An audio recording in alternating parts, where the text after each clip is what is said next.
Silence is social control. There is a special kind of power in silence, sharper than a blade and more corrosive than open hostility. Most people fear words, insults, accusations, rumors that can spread like wildfire. But what if the most dangerous weapon is not what's said, but what's withheld? In societies, families, workplaces, and governments, silence can be used as a tool of control so subtle that its victims often blame themselves for feeling anxious, confused, or lost. When those in power withhold explanations, ignore questions, or meet protests with a blank stare, they are not failing to communicate. They are communicating something very clear. Your reality does not matter to them. Your need for understanding is a vulnerability, and they will make you squirm in that uncertainty until you begin to distrust your own senses. Think of how silence is used in a toxic relationship. The silent treatment isn't just a refusal to talk, it's a performance of power. The person who withholds speech is not just avoiding conflict, they're forcing the other to fill the void with self-doubt. Did I do something wrong? Should I apologize?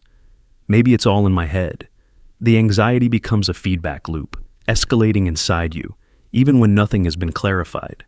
In workplaces, a manager might stay silent in the face of unfair rumors about an employee. By refusing to step in, by not defending the truth, they allow the workplace to become an environment ruled by uncertainty. Everyone learns a lesson.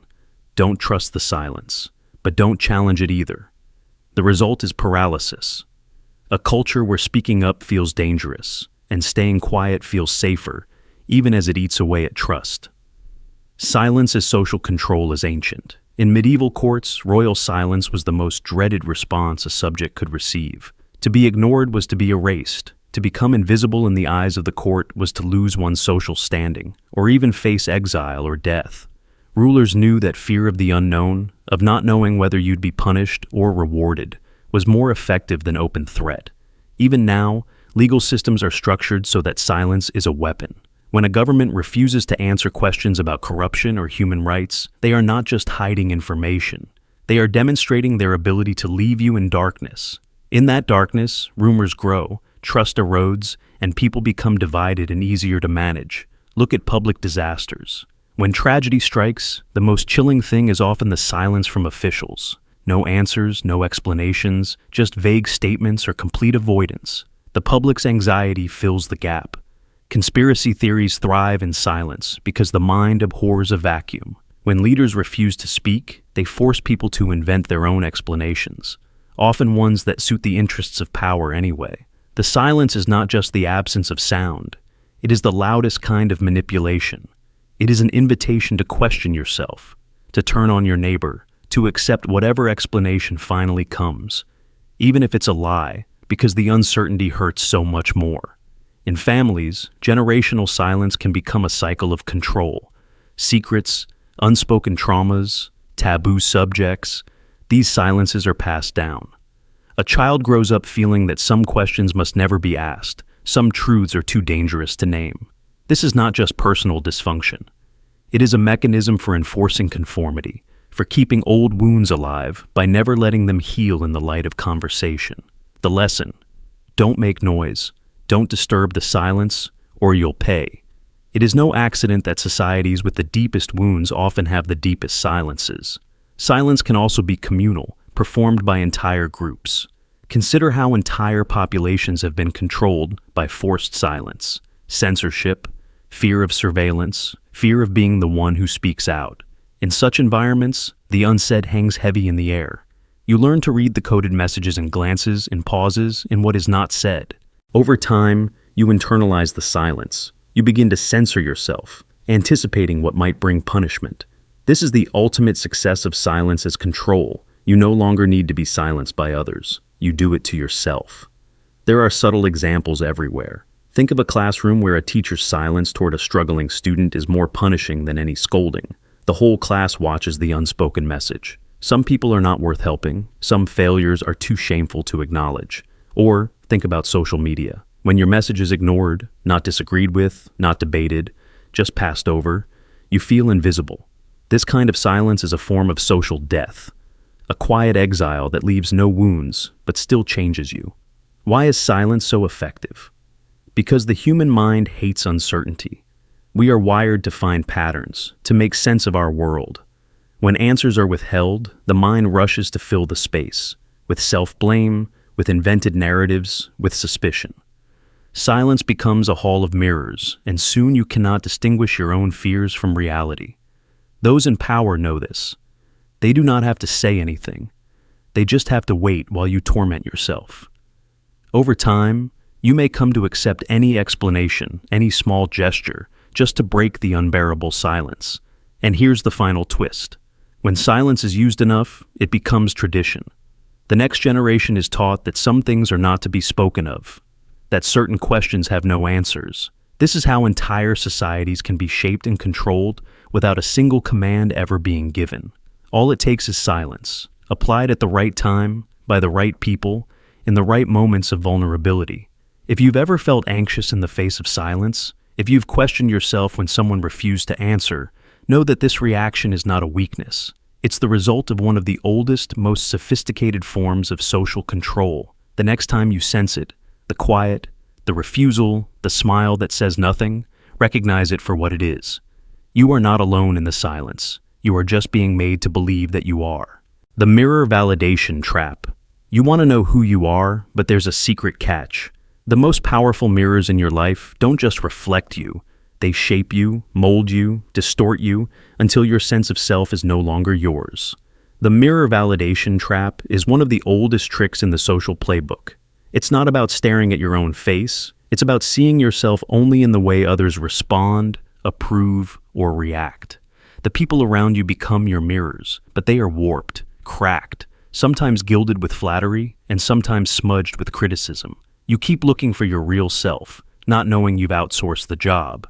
And once you've tasted validation through someone else's eyes, the addiction sets in quietly. You become desperate for every approving glance, every nod, every subtle sign that you are enough. Because if their mirror shatters, your identity crumbles with it. It starts young. A parent claps when you perform, and you think, I am good because they smile. A teacher beams when you get the answer right. And suddenly, learning is not about the knowledge, but about earning the gold star. The applause, the praise, the I'm proud of you becomes your oxygen. But the air is thin up here. If your mirror is disappointed, you shrink. If they are proud, you swell. Over time, you forget the difference between your true self and your reflection in someone else's approval. You start curating your life for applause, sacrificing your own dreams for the loudest cheers. You become an actor in a play directed by invisible critics. Their opinion is your compass, their disappointment, your downfall.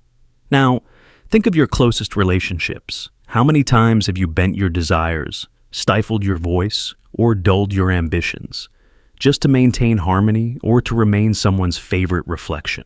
You twist yourself into shapes you barely recognize, seeking validation so intensely that you forget what you once wanted.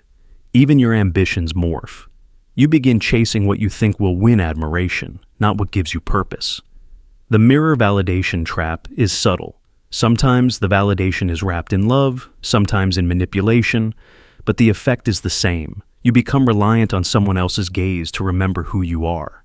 Social media is a carnival of mirrors. Every post is a silent question. Am I good enough now? The likes and comments become proof of existence. You are seen, therefore you are real. But the more you chase this feedback, the more you become a collection of curated reflections, a highlight reel built for applause, not authenticity. The fear of losing that validation can twist your mind into knots. You might find yourself censoring your thoughts, hiding your flaws, performing happiness even when you're crumbling inside. The algorithm of approval is merciless. The more you feed it, the more it demands. The image becomes your prison. Friendships can become mirrors too. There are people who only love you when you're a certain version of yourself. The fun one, the agreeable one, the helper, the rebel, the success story. The moment you deviate, the reflection grows cold. Instead of being yourself, you scramble to reclaim the shimmering image they first adored. The irony is brutal. You feel loneliest when most surrounded, because every interaction feels like a test of your own existence. The mirror validation trap is weaponized in toxic relationships. Some people will purposely distort your reflection, offering love only when you comply, withdrawing it the moment you resist. This is classic emotional blackmail, but it's cloaked in the language of care. I just want what's best for you. You doubt your own instincts. Gaslighting is the ultimate mirror trick, making you question your memory, your worth, your sanity. Over time, you start believing their warped version of you, abandoning your true self for a survival strategy. And even if you escape, the ghost of that mirror lingers. You keep checking your reflection in every new relationship, scanning for flaws that aren't even yours. How does one break free? It begins with noticing. Notice whose approval you crave and why. Trace the urge back to its origin. Was it a childhood wound, a teacher's judgment, a lover's manipulation? Then ask yourself the question most people fear. Who am I when no one is watching? It's terrifying because it means letting go of all the false mirrors, the ones who prefer you silent, agreeable, smaller than you are. It means risking rejection for the sake of being real. It means making peace with the loneliness that comes from authenticity, rather than the loneliness of self-betrayal. Examples abound, hidden in plain sight. The artist who stopped painting what they loved because the critics sneered. The student who abandoned their passion for a real career, living out someone else's dream. The friend who always laughs at the group's jokes, never sharing their true opinions, terrified of exile. The partner who changes everything, appearance, voice, values, just to keep the peace. Every story is a chapter in the same book. The more you rely on mirrors for validation, the more those mirrors become your master. But here's the secret. Once you stop chasing perfect reflections and learn to sit with your own blurry, imperfect, unapproved self, you break the trap. You become your own mirror, and in that honesty, you find a new kind of freedom. Not everyone will like what they see. Some will try to distort your reflection again, punish you for refusing their validation. But each time you choose your own approval over theirs, the hold weakens. You become less dependent, more grounded, more real. Society will keep building mirrors. Some made of admiration, others of jealousy, others of contempt. But you decide which ones matter.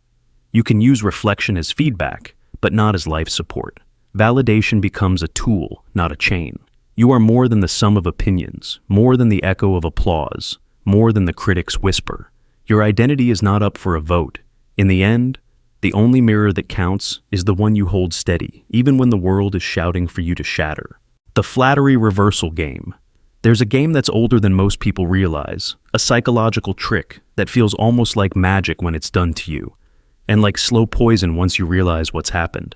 It doesn't start with insults or criticism. It starts with praise, not for your strengths, not for the beautiful or noble parts of you. No, the flattery reversal game targets the cracks in your soul, the very flaws you secretly hope no one notices. It begins innocently with compliments that feel just a little too specific, a little too personal, a little too intimate for comfort.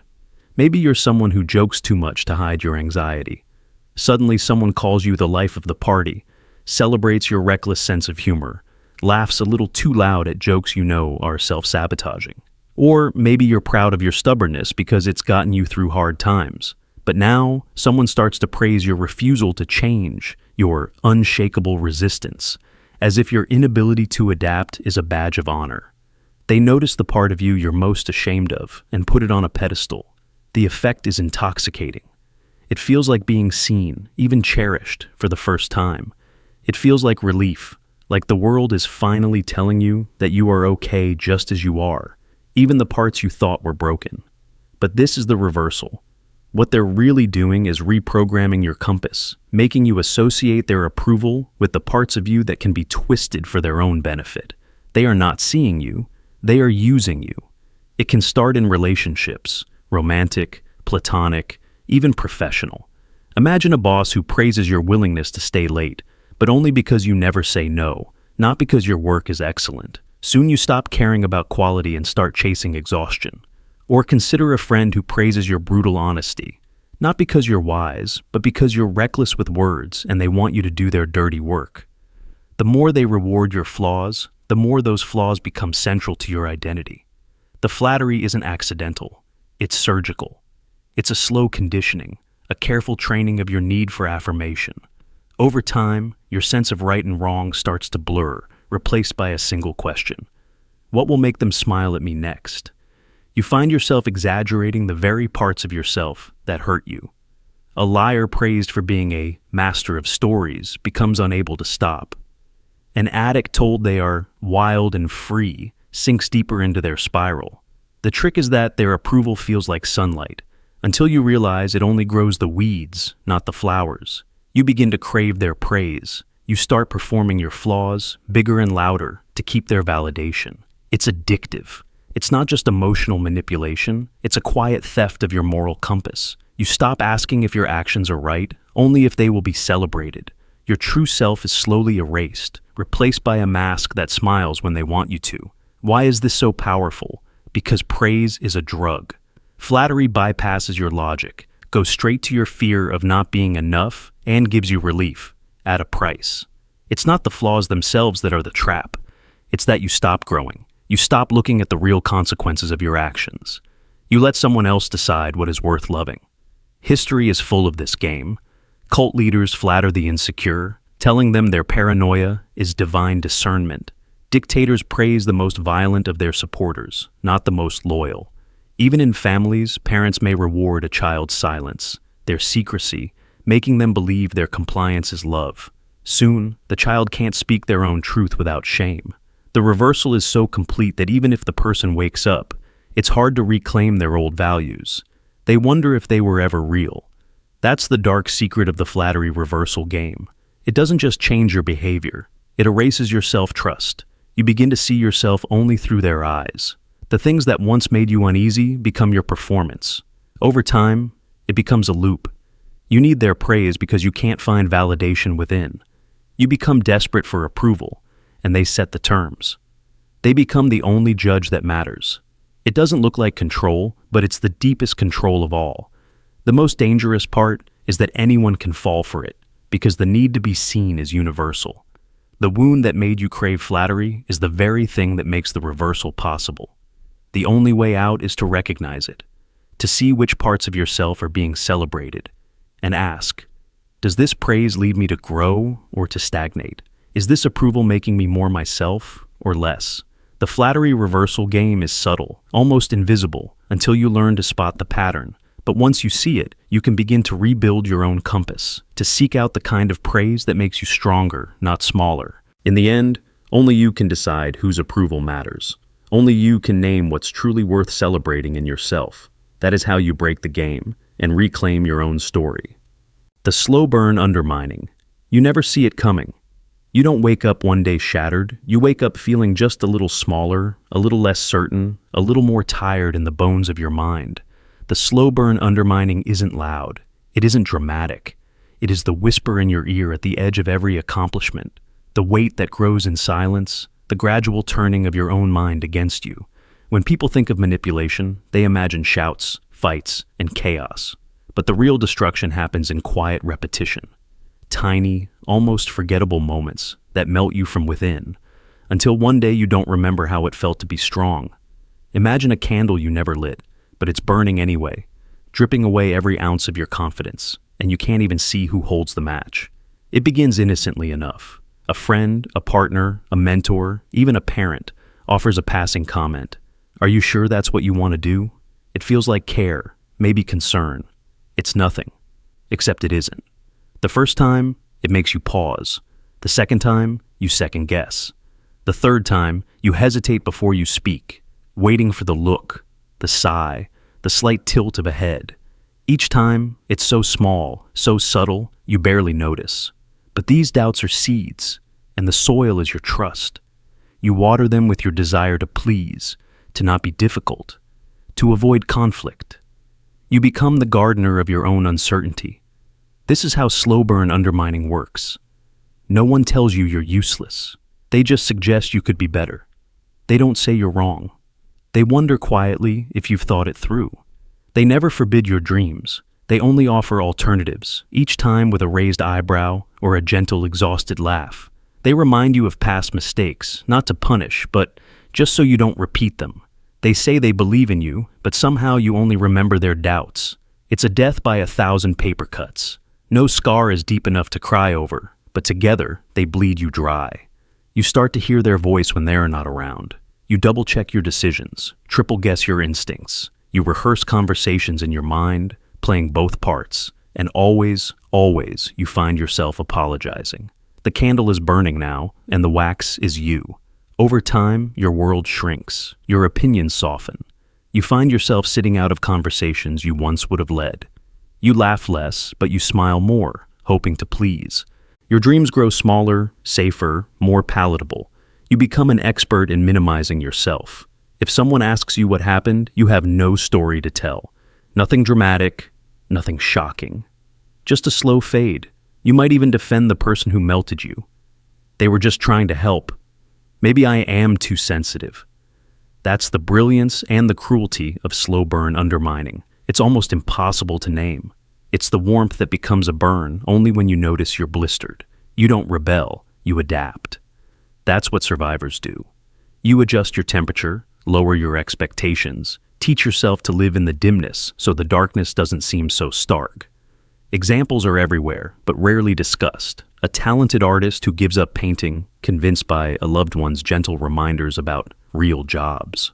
A student who stopped speaking up because every answer was greeted with a sigh or a joke, not enough to accuse, just enough to erode. A partner who apologizes for everything, not because they're wrong, but because they've learned that peace comes from silence, not honesty. It's not the villain's monologue that destroys you. It's the careful editing of your own thoughts until your inner voice is no longer your own. And yet, the most devastating part is that you might not even realize it's happened. You may carry these doubts for years, decades. You may wake up one day and not recognize the person in the mirror, the boldness replaced by careful calculation, the spark replaced by anxiety. You may grieve a version of yourself you can't even remember. That's the legacy of the slow burn undermining. It doesn't just steal your confidence, it rewrites your history. It leaves you with a memory of being unsure, even when you were once certain. But there is a way out. The first step is to notice the pattern, to ask yourself, whose voice is it that questions you? Whose doubts do you carry like relics? Who taught you to flinch at your own ambition? Once you name it, you begin to reclaim it. You realize that the candle can be snuffed out. You can relearn to trust yourself, but it takes time, patience, and sometimes the willingness to walk away from those who claim to care while quietly hollowing you out. You have to become the firekeeper of your own confidence.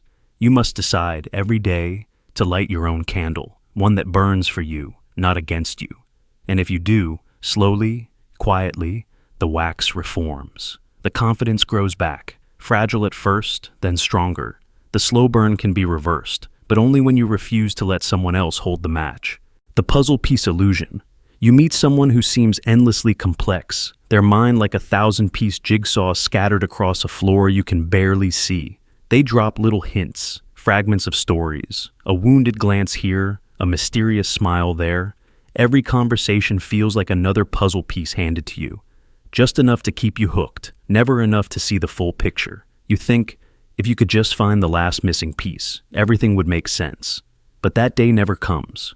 That's the puzzle piece illusion. They never intended to be solved. The image on the box was always blank.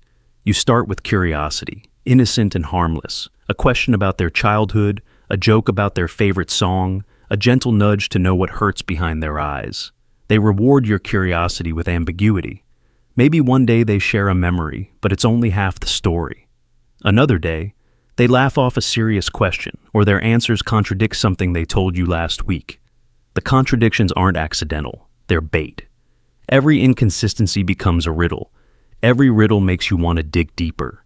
Soon you're not trying to understand them for comfort or connection. You're solving them for survival. You find yourself thinking about them when you wake up, wondering what you missed, where the missing edge piece might be. You replay old conversations in your head, looking for hidden meanings. You write and delete texts, hoping to find the question that will finally unlock their truth. It's never about getting closer. It's about feeling less lost. You feel like a detective, and your mind is always at work, mapping theories, assembling patterns from the fragments they provide. But here's the reality. The puzzle is designed to be unsolvable. Their life is a mosaic of mirrors, each reflecting a different version of themselves. When you try to fit one piece, the others change shape. When you finally think you have enough pieces for an answer, they show you the pieces were from different puzzles all along. You begin to question your own logic, your memory, your very ability to understand people. You forget what healthy connection feels like because you are always chasing, never resting. The puzzle piece illusion is a trap built on hope and uncertainty. The person at the center may not even do it consciously, but they thrive on the power it gives them. You become addicted to uncertainty. Your mind craves the dopamine rush of a new clue, the satisfaction of a small insight, but the overall picture never comes into focus. The cycle tightens. Every unanswered question feels personal. Every new riddle feels urgent. Every ambiguous answer feels like it's your fault for not being smart enough to solve it. Over time, your world contracts to a single obsession: decoding them. Look around at your life. How much energy have you spent on someone who made you believe that if you just tried harder, you could finally understand them? This illusion appears in romantic relationships, in friendships, at work. Anywhere there is a person who thrives on being difficult to read. You start with empathy and end up with exhaustion. Your self-esteem suffers because you start to believe you're just not perceptive enough, or maybe not worthy of knowing the truth. The longer you stay, the more the illusion grows. They remain mysterious and out of reach, and you keep hoping the next conversation, the next gesture, will be the breakthrough. The truth is, real connection isn't a puzzle to solve. It's a journey made together, where both people lay down their pieces, even if imperfect, to build something whole. But the puzzle piece illusion is never about togetherness. It's about keeping you in motion, always reaching, always almost there. It's a psychological sleight of hand, making you invest more and more while receiving less and less in return. You are rewarded for persistence with more uncertainty. Imagine a partner who tells you, "No one's ever understood me before." It sounds like an invitation, a rare chance to be the one who solves the riddle. It's intoxicating. But the moment you get close, they change the pattern, add a new piece, or quietly push away. You end up feeling unique for being trusted with their mystery, but also deeply alone, because the relationship is built on distance, disguised as depth.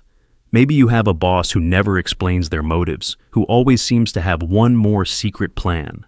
You work harder to impress them, to win their approval, thinking that one day they'll finally reveal their real intentions. But that day never comes, because their control depends on you never feeling certain. Or maybe it's a friend who only tells you parts of their story, who needs you desperately one week and vanishes the next. You try to fill in the gaps, to be the support they claim no one else can provide, but the support is never enough, and the gaps only widen. The cost of living in the puzzle piece illusion is immense. You lose yourself. Your time, energy, and love are invested in a story that is never meant to end, only to loop endlessly. The illusion steals your peace. The only way out is to realize that not all puzzles are meant to be solved. Some are meant to keep you searching forever. Walk away from the puzzle that was never meant to be finished. The moment you stop searching for the final piece, you remember what it's like to be whole. Targeted empathy extraction. There is a manipulation more elegant than any lie and more intimate than any threat: the art of targeted empathy extraction. It begins innocently enough. Someone listens to your story, watches the tremor in your voice, catalogs your scars with gentle curiosity. You feel seen, heard, and for a moment, it feels like healing might be possible. But beneath that comfort is a calculation. The details of your pain become blueprints, maps not for your freedom, but for your containment. The very act of being vulnerable is transformed into the leash that leads you where they want you to go. It's a phenomenon so subtle that it hides in plain sight. Most people think of manipulation as forceful, obvious, bullying, gaslighting, overt lies. But targeted empathy extraction is almost surgical in its precision. It's not that your wounds are ignored. They are studied, cherished, even performed back to you. The person mirrors your emotion at just the right moment, tears welling in their eyes, their voice trembling in sync with yours. You believe you have found an ally, someone who understands, but soon you notice a shift. Your boundaries become negotiable, your energy is drawn out, and you find yourself rescuing them from problems that are never quite resolved. Each act of care pulls you deeper into their orbit. In relationships, this pattern is everywhere, from friendships to romantic partners to family bonds. Imagine confiding your deepest pain, only to have it reflected back in a crisis that demands your support. You become the caretaker, the rescuer, the eternal savior. You feel needed. But every time you pull them from the brink, there's another edge waiting.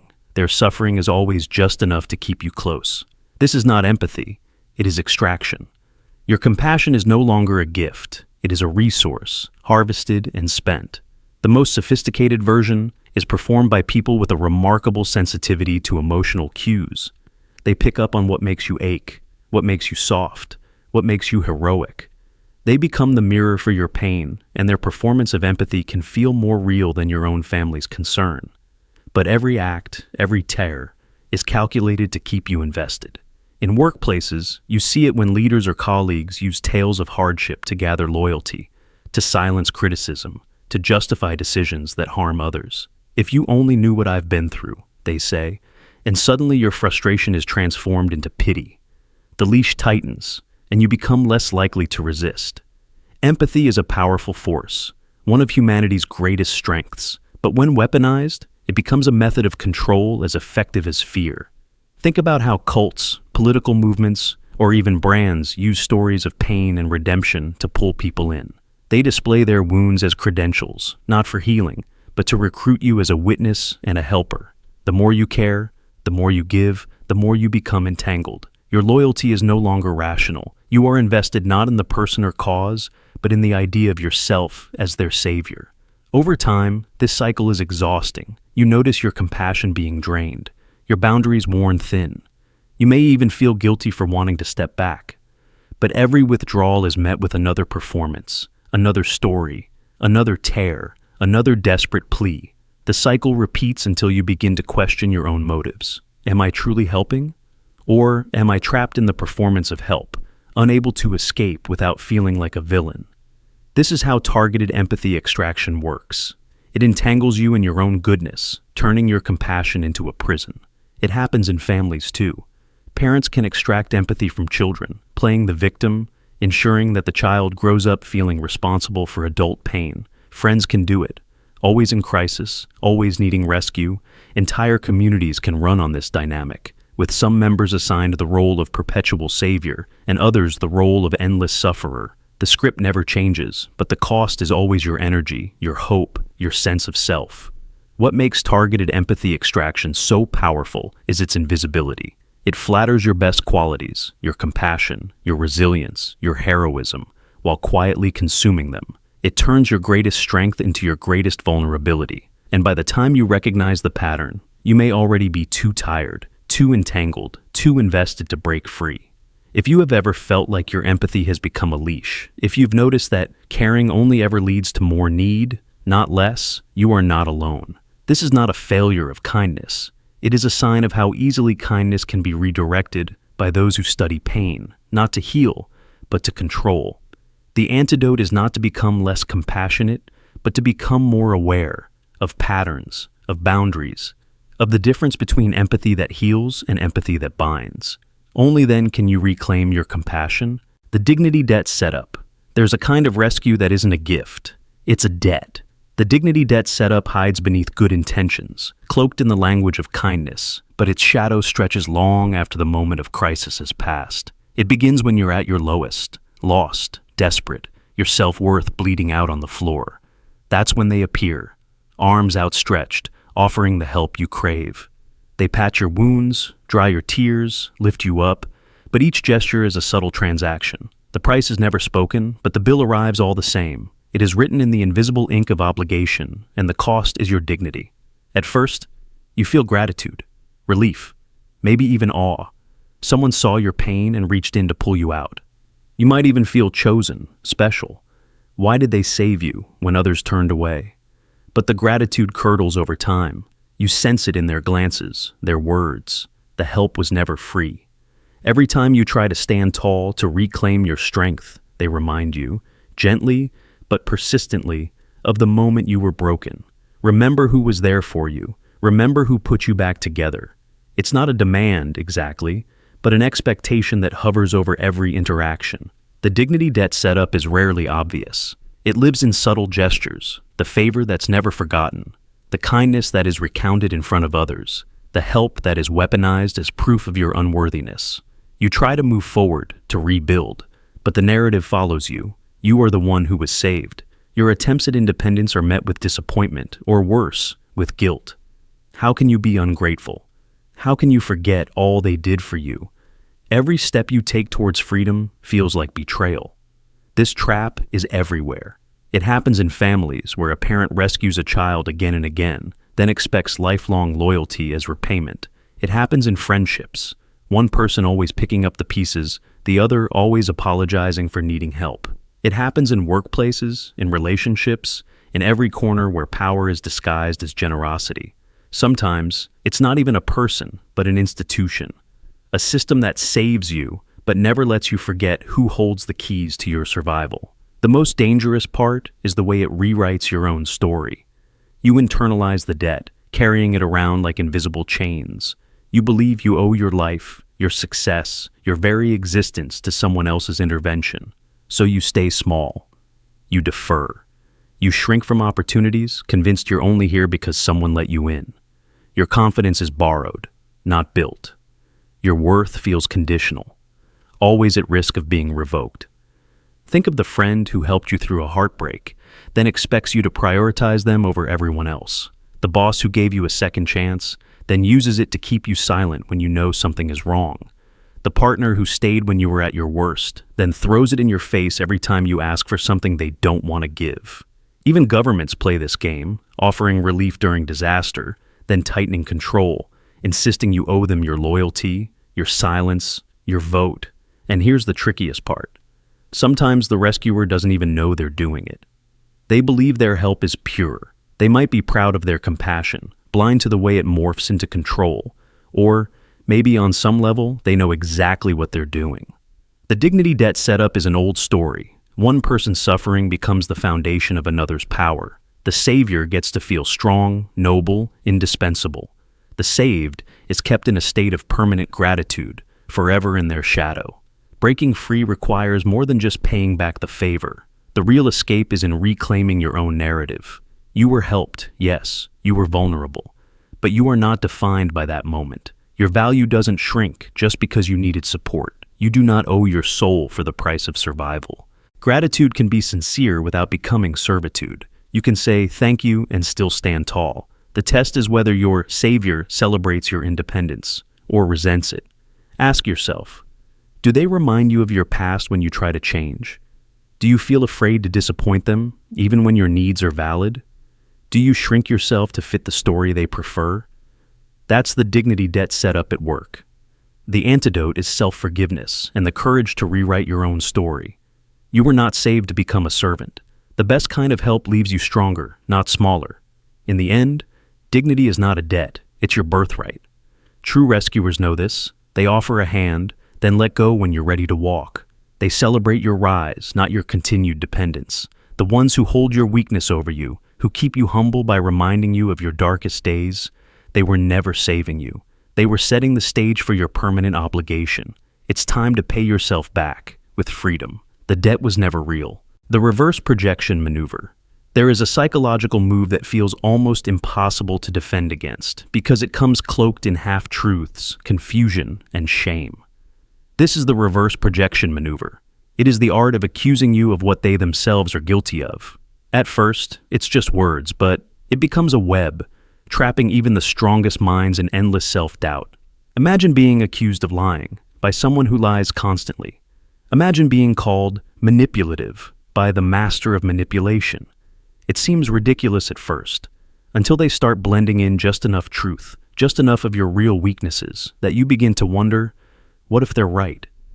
You might start defending yourself against accusations that have nothing to do with your true actions. That's the genius of the maneuver. The person doing this isn't just attacking you. They're projecting their own darkness onto you, making you the mirror for their sins. Maybe they're cheating, but they claim you are the unfaithful one. Maybe they are the one sowing division among friends, but they insist that you're the one turning everyone against them. You feel shocked, cornered, even angry. But the longer it goes on, the more you start second-guessing yourself. It's a trick as old as human relationships, found everywhere from personal dynamics to politics. Leaders accuse their opponents of corruption while hiding their own scandals. Colleagues blame you for a project's failure, distracting from the mess they made. Even in families, the child who is blamed for chaos is often the one who's holding the piece together, while the true instigator hides behind their accusations. What makes this maneuver so powerful isn't just the accusation, it's the manipulation of reality itself. They sprinkle their projection with fragments of truth, like a magician planting clues for a trick. But suddenly, these minor flaws are inflated into evidence of the larger crime, one you never committed. You start feeling responsible, apologizing for things that aren't yours to carry. Over time, this leads to confession, not of what you actually did, but of what you've been accused of. Just to end the interrogation, the tension, the sickening feeling of being watched and judged. This confession becomes their trophy. They hold it up as proof, not only to themselves, but to others, that you are guilty. And in a twisted way, you start believing it too. The longer you stay in this maze, the more your memory of events erodes, replaced by the narrative they've spun. You lose trust in your own perception. You start adapting your behavior, second-guessing every word, shrinking yourself to avoid accusations. This is the ultimate goal, to make you doubt your reality so completely that you can be controlled, molded, and blamed at will. Real-life examples of this are everywhere. In workplaces, a manager who cuts corners might single out an employee for lack of attention to detail. In relationships, an emotionally unavailable partner might accuse you of being distant, forcing you to chase their affection and confess your supposed coldness.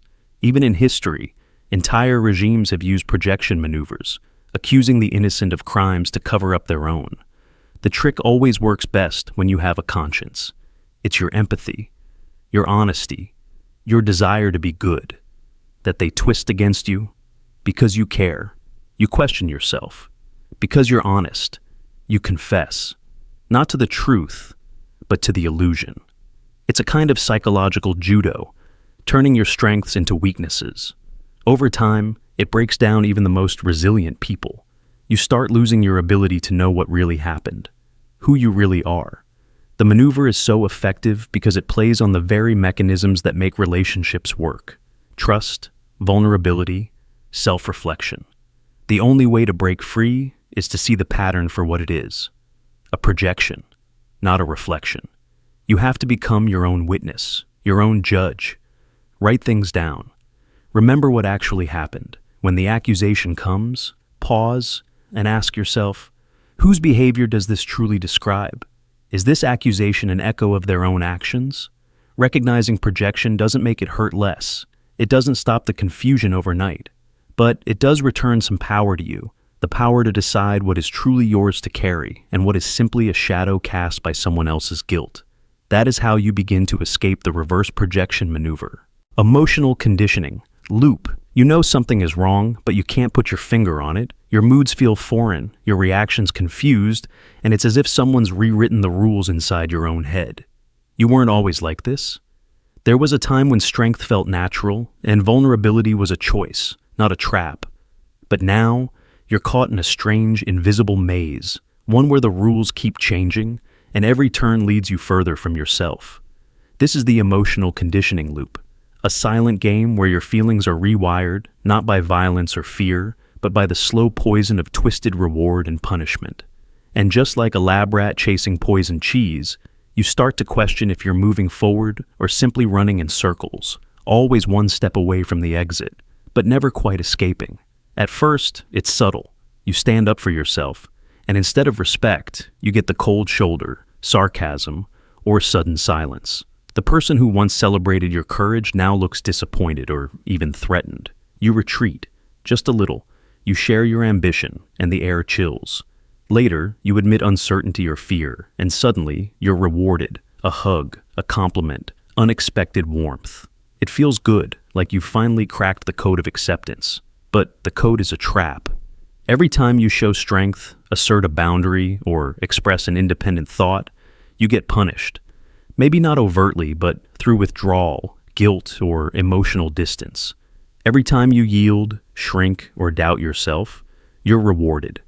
It's so subtle you almost think you're imagining it, but your nervous system learns faster than your mind. Without realizing it, you begin to gravitate toward the feelings that get you love, approval, or peace, even if those feelings are weakness, doubt, or pain. It's a loop so powerful, so insidious, that you start to anticipate what will be rewarded before you even act. You begin to censor your own joy, dilute your pride, and apologize for wanting more. You hide your resilience because every display of strength seems to cost you connection. You start to perform your own weakness, seeking safety and surrender. The people around you may not even realize what they're doing. They may be trapped in their own loops, conditioned by someone else long ago. But intent doesn't matter here. The effect is the same. Your authentic self becomes a casualty of someone else's comfort. You trade your power for scraps of acceptance, and soon, the loop closes around you like a leash you never saw being tied. Examples are everywhere, but rarely named for what they are. A child learns to cry to get comfort, but is scolded when they show anger. A partner receives affection only when they act needy or small, but faces coldness when they express strength or independence. Even workplaces can run on these loops. Praise is given for compliance, not initiative. Silence is golden, while speaking up earns you isolation. The message is always the same. Be less, and we'll love you. Be more, and you'll be alone. And like a rat in a maze, you begin to chase the reward, even if it's poisoned. Over time, you forget what healthy feels like. You start to crave approval in the very moments when you should be standing tall. The cheese is always just out of reach, and even when you catch it, you taste the bitterness. The tragedy is that the loop feeds on your need for connection. We are wired to seek belonging, to feel safe in the presence of others. But when that need is manipulated, when love becomes contingent on your submission, and strength is punished as rebellion, you begin to shrink to fit someone else's comfort zone. You lose track of what you actually feel. The loop trains you to mistrust your own instincts. You stop asking, "What do I want?" You start asking, "What will keep me safe?"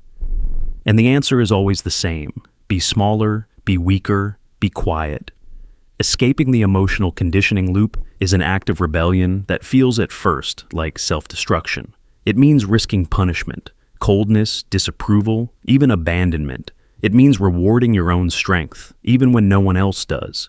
It means grieving the parts of yourself you abandoned for love and fighting to bring them back. It is a lonely process, but it's the only way out.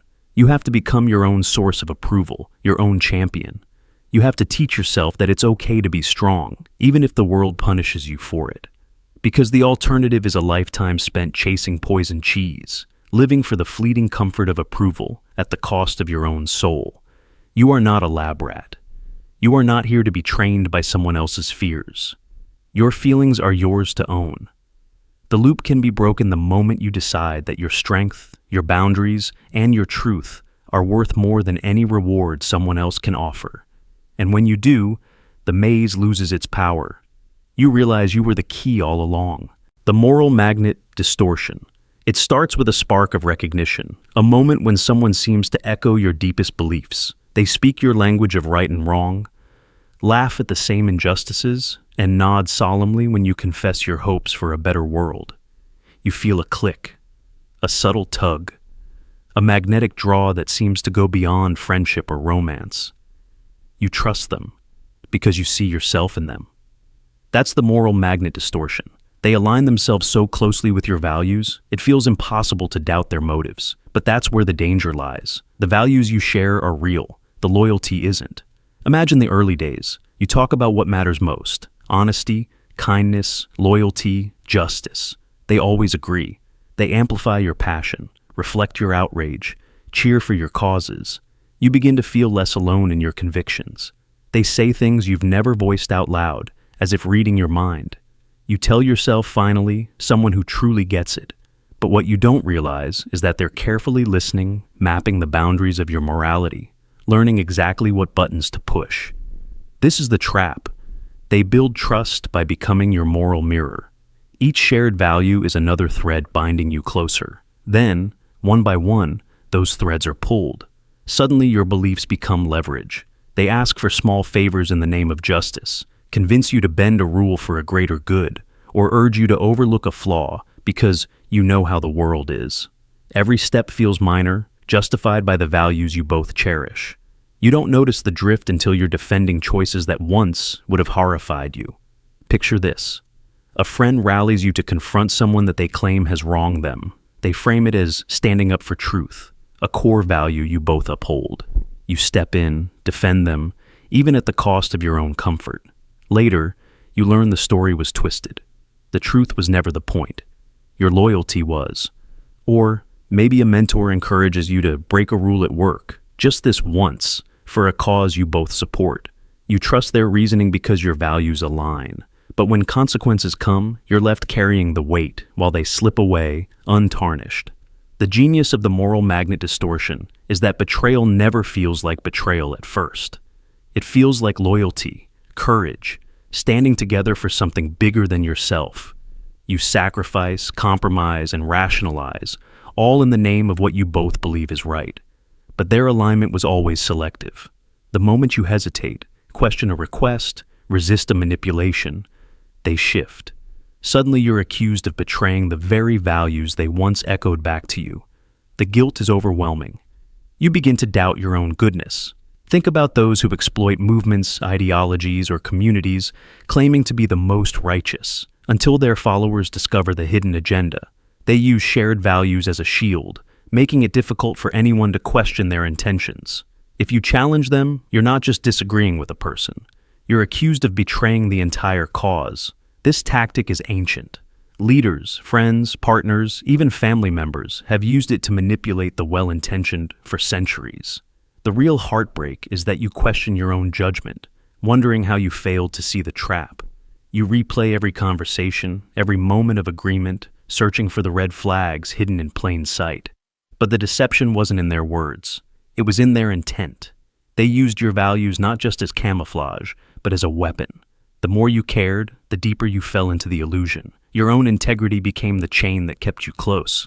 Escaping the moral magnet distortion takes a painful reckoning. You have to admit that someone can share your values and still act in bad faith. You learn to watch for patterns, not just words. Do they stand by your side when it costs them something, or only when it benefits them? Do they encourage you to act against your conscience for their sake? Do they vanish when you refuse to compromise yourself? Trust is not built on shared values alone, but on actions, especially when no one is watching. The most insidious part of this distortion is the lingering doubt it leaves behind.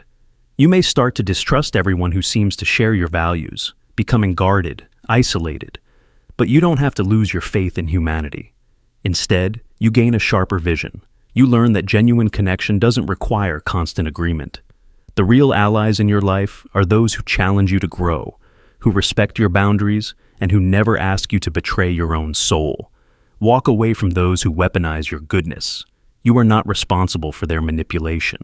The greatest act of loyalty is staying true to your own values, even when the world tries to twist them. The chaos dependency cycle. Some patterns of control are so seamless you hardly notice the bars of the cage until you're locked inside. The chaos dependency cycle is among the most insidious. It begins with a storm, sometimes loud, sometimes subtle, always destabilizing. Someone in power, or someone close, creates emotional chaos. Wild unpredictability, dramatic conflicts, constant shifts in the weather of your world. Every plan feels at risk. Every conversation has the potential to erupt or collapse. The ground is always moving, and you begin to lose your sense of what normal even looks like. But there is a second half to this cycle, and it is even more cunning than the chaos itself. The same person who unleashes the emotional storms soon appears with an outstretched hand, offering comfort, relief, or a temporary peace. It's a strange kind of rescue. The stormbringer becomes the shelter. You cling to that rare moment of calm, grateful for the brief safety, even though you know, somewhere deep inside, that it will never last. The hand that soothes you is the same hand that stirs the clouds. This cycle plays out everywhere, inside families, relationships, offices, entire societies. In toxic relationships, it's the partner who starts the fight, raises the tension, pushes your buttons, then becomes the only person who can make you feel better. You end up feeling grateful for their kindness, forgetting that the pain came from them in the first place. The cycle of destruction and repair is so complete, you may even find yourself apologizing to the very person who destabilized you. The lines between villain and savior blur. You learn to depend on your captor for comfort. It is a classic tactic of control. Political regimes have used it for centuries, sowing chaos through threats, propaganda, or engineered crises, and then stepping in as the only ones who can restore order. The message is clear. Without us, there is only fear and uncertainty. The chaos is not a mistake. It is part of the design, keeping people too distracted, exhausted, or afraid to question who benefits from the endless emergencies. In the meantime, loyalty grows, not because people trust, but because they have nowhere else to turn. In the workplace, this cycle is performed by managers who create uncertainty, shifting expectations, inconsistent feedback, sudden changes in direction, only to later present themselves as the sole source of clarity or support. Employees cling to scraps of reassurance, feeling lucky for any moment of predictability, forgetting that it is all a game of shadows and fog. The more chaotic the environment, the more grateful you become for any oasis, any break in the storm. The genius of the chaos dependency cycle is that it is self-reinforcing. Over time, your nervous system adapts. You begin to crave the drama, to expect disaster, to normalize instability. The cycle becomes addictive because each moment of safety is heightened by the storm that preceded it. Ordinary peace begins to feel bland, even suspicious. You stop trusting calm. Instead, you wait for the next spike of chaos, knowing, almost hoping, that the comfort will follow. And so the cycle turns again and again. Why is this pattern so powerful? Because humans are wired for survival, not happiness. In a world of uncertainty, any source of stability, however brief or manipulative, becomes precious. When the same person controls both the threat and the relief, your mind locks onto them as the axis of your reality. You become loyal, not by choice, but by psychological need. And that loyalty is the true goal of the cycle. This dynamic can even become generational. Children raised in unpredictable homes learn to read the emotional weather, always on alert, always bracing for the next storm. The parent who soothes them is the same one who frightens them, and love gets tangled up with fear. The lesson endures into adulthood. Seek safety from those who cause harm. Trust the chaos bringer to also be the savior. It is not your fault if you found yourself trapped in this cycle. The confusion, the gratitude, the sense of dependence, they are all predictable outcomes of a system designed to keep you spinning. Recognizing the pattern is the first act of resistance. The next is to seek shelter elsewhere, not in the arms of the stormbringer, but in spaces and people who do not require you to endure pain just to feel safe. True safety is not given as a reward for surviving chaos. It is a right. If you have ever felt that the person who calms you is also the one who causes your fear, you are not alone. The chaos dependency cycle is ancient, clever, and everywhere, but its power fades the moment you see it for what it is. A prison made from storms and from the hand that claims to save you. The premonition planting trick. There's a trick more sinister than simple mind games. It's the premonition planting trick, the art of making you live up to someone else's prophecy. Imagine this. They say, "I can tell you're the type to overreact," or "I know you'll quit when it gets hard," or "You always end up ruining good things for yourself." At first, you brush it off, maybe even laugh, but the words start to echo, worming their way into the private corners of your mind. What they've done is plant a seed, a premonition of your own future failure. And here's where the real manipulation begins. They start to nudge you, quietly, persistently, in ways that make their prediction more likely. Maybe it's subtle provocation, tiny irritations, or even engineered situations designed to stress you just a bit more. Suddenly you notice you're on edge around them. You start to question yourself. Is this how I usually act? Am I really like this? They watch, patient, knowing it's only a matter of time before you snap, before you fulfill the prophecy they have written for you. And when you do, it's not an accident. It's the final proof, delivered straight to their waiting hands. This trick is devastating because it uses the power of suggestion against your own sense of self. It turns your mind into an arena for someone else's narrative. You find yourself self-monitoring, doubting every reaction, tiptoeing through conversations, and still somehow stumbling into the very behavior they accused you of. It's not because you're weak or broken or predictable. It's because the script has been quietly, masterfully installed. Consider the child labeled as the troublemaker. The adults around them anticipate bad behavior, so every slip, every mistake, is magnified. The child internalizes the expectation, then begins to act it out, sometimes for attention, sometimes out of resignation. Or think of the partner who's constantly told, "You never communicate well." Over time, anxiety builds, conversations become tense, and eventually, genuine miscommunication erupts. The accusation becomes a self-fulfilling prophecy, and the person holding the prophecy claims victory. See? I told you so. This is not just psychology. It's power. The premonition planting trick is used by bosses who tell employees, "I just know you'll miss this deadline," then overload them with impossible tasks. It's used by parents who say, "I know you'll disappoint me," then withhold encouragement and watch their child wilt under the weight.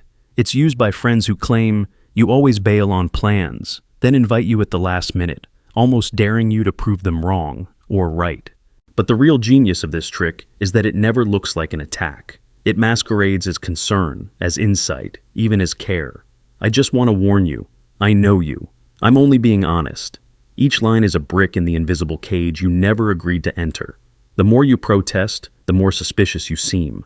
Defending yourself is spun as guilt.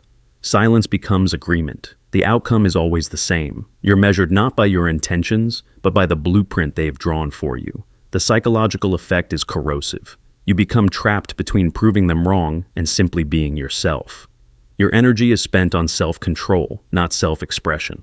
And when you finally break under the pressure, when you lose your temper, quit, withdraw, or fail, they claim it as foresight, not sabotage. They look wise, you look predictable, and the cycle cements itself deeper with every repetition. Breaking free from the premonition planting trick takes brutal self-honesty and distance. You have to name the manipulation for what it is, an attempt to rewrite your story, to pull your strings until you dance the way they predicted. It's not about who you really are, it's about what they want to see. When you spot someone repeatedly assigning you a negative future, ask yourself, who benefits if I become this person? Why are they so invested in this story? And most importantly, who would I be if I let go of their prophecy? You have to reclaim your own script. It means reminding yourself daily of the truth. A prediction is not a destiny. You are allowed to act, react, and even fail, without every moment being ammunition for someone else's ego. Surround yourself with people who see your potential, not your worst-case scenario. Give yourself space from those who plant seeds of doubt, who quietly hope to watch you grow into the role of the saboteur. The premonition planting trick works because it hijacks your fear, your hope, and your need for approval. It takes advantage of your longing to be understood and uses it against you. But you can break the pattern. You can refuse the role. Next time someone tells you what you're destined to do, listen for the subtle nudge, the push toward a future you never chose. Pause, breathe, then step off the script. In that moment, you take back your story, and the prophecy dies, unfulfilled. The wounded healer persona. There is a persona that moves through life wrapped in the language of pain, draped in the aura of the survivor, always hinting at wounds you cannot see. This is the wounded healer persona, the one who turns their suffering into a shield and a weapon at the same time. They never come across as the villain. Instead, they tell their story again and again, emphasizing every scar, every heartbreak, every injustice that life has dealt them. You find yourself moved, compelled to comfort them, to believe that their fragility is real, that their pain is the defining force in the room. You offer them empathy, patience, even forgiveness for things you would never excuse in anyone else. This is where the deception begins. Because while their wounds are real, the way they wield them is not. The wounded healer persona uses their trauma as a tool for control. It is not just about seeking sympathy. It is about building a fortress of sorrow that excuses their cruelty, erases their responsibility, and inverts the power in every relationship. You begin to notice something strange. Whenever you express your needs, your struggles, or your pain, it is always overshadowed by theirs. If you are hurt, their hurt is deeper. If you are afraid, their fear is darker. Every conversation comes back to their suffering until your reality begins to shrink in the shadow of their wounds. And as you comfort them, as you step gingerly around their pain, they slowly disassemble your boundaries. They cross lines, break promises, manipulate your emotions, but it always comes with an explanation rooted in trauma. I can't help it. I've been through too much. If only you understood what I survived. The unspoken rule is clear. You must not expect accountability from the broken. They appear harmless, too delicate to confront, so you become the caretaker, the protector, the one who must always give more. The more you sacrifice for them, the less you expect in return. You begin to doubt your own feelings. How can you be angry at someone so wounded? How can you set boundaries with someone who has suffered so much? Slowly, their sorrow becomes a shield against all criticism.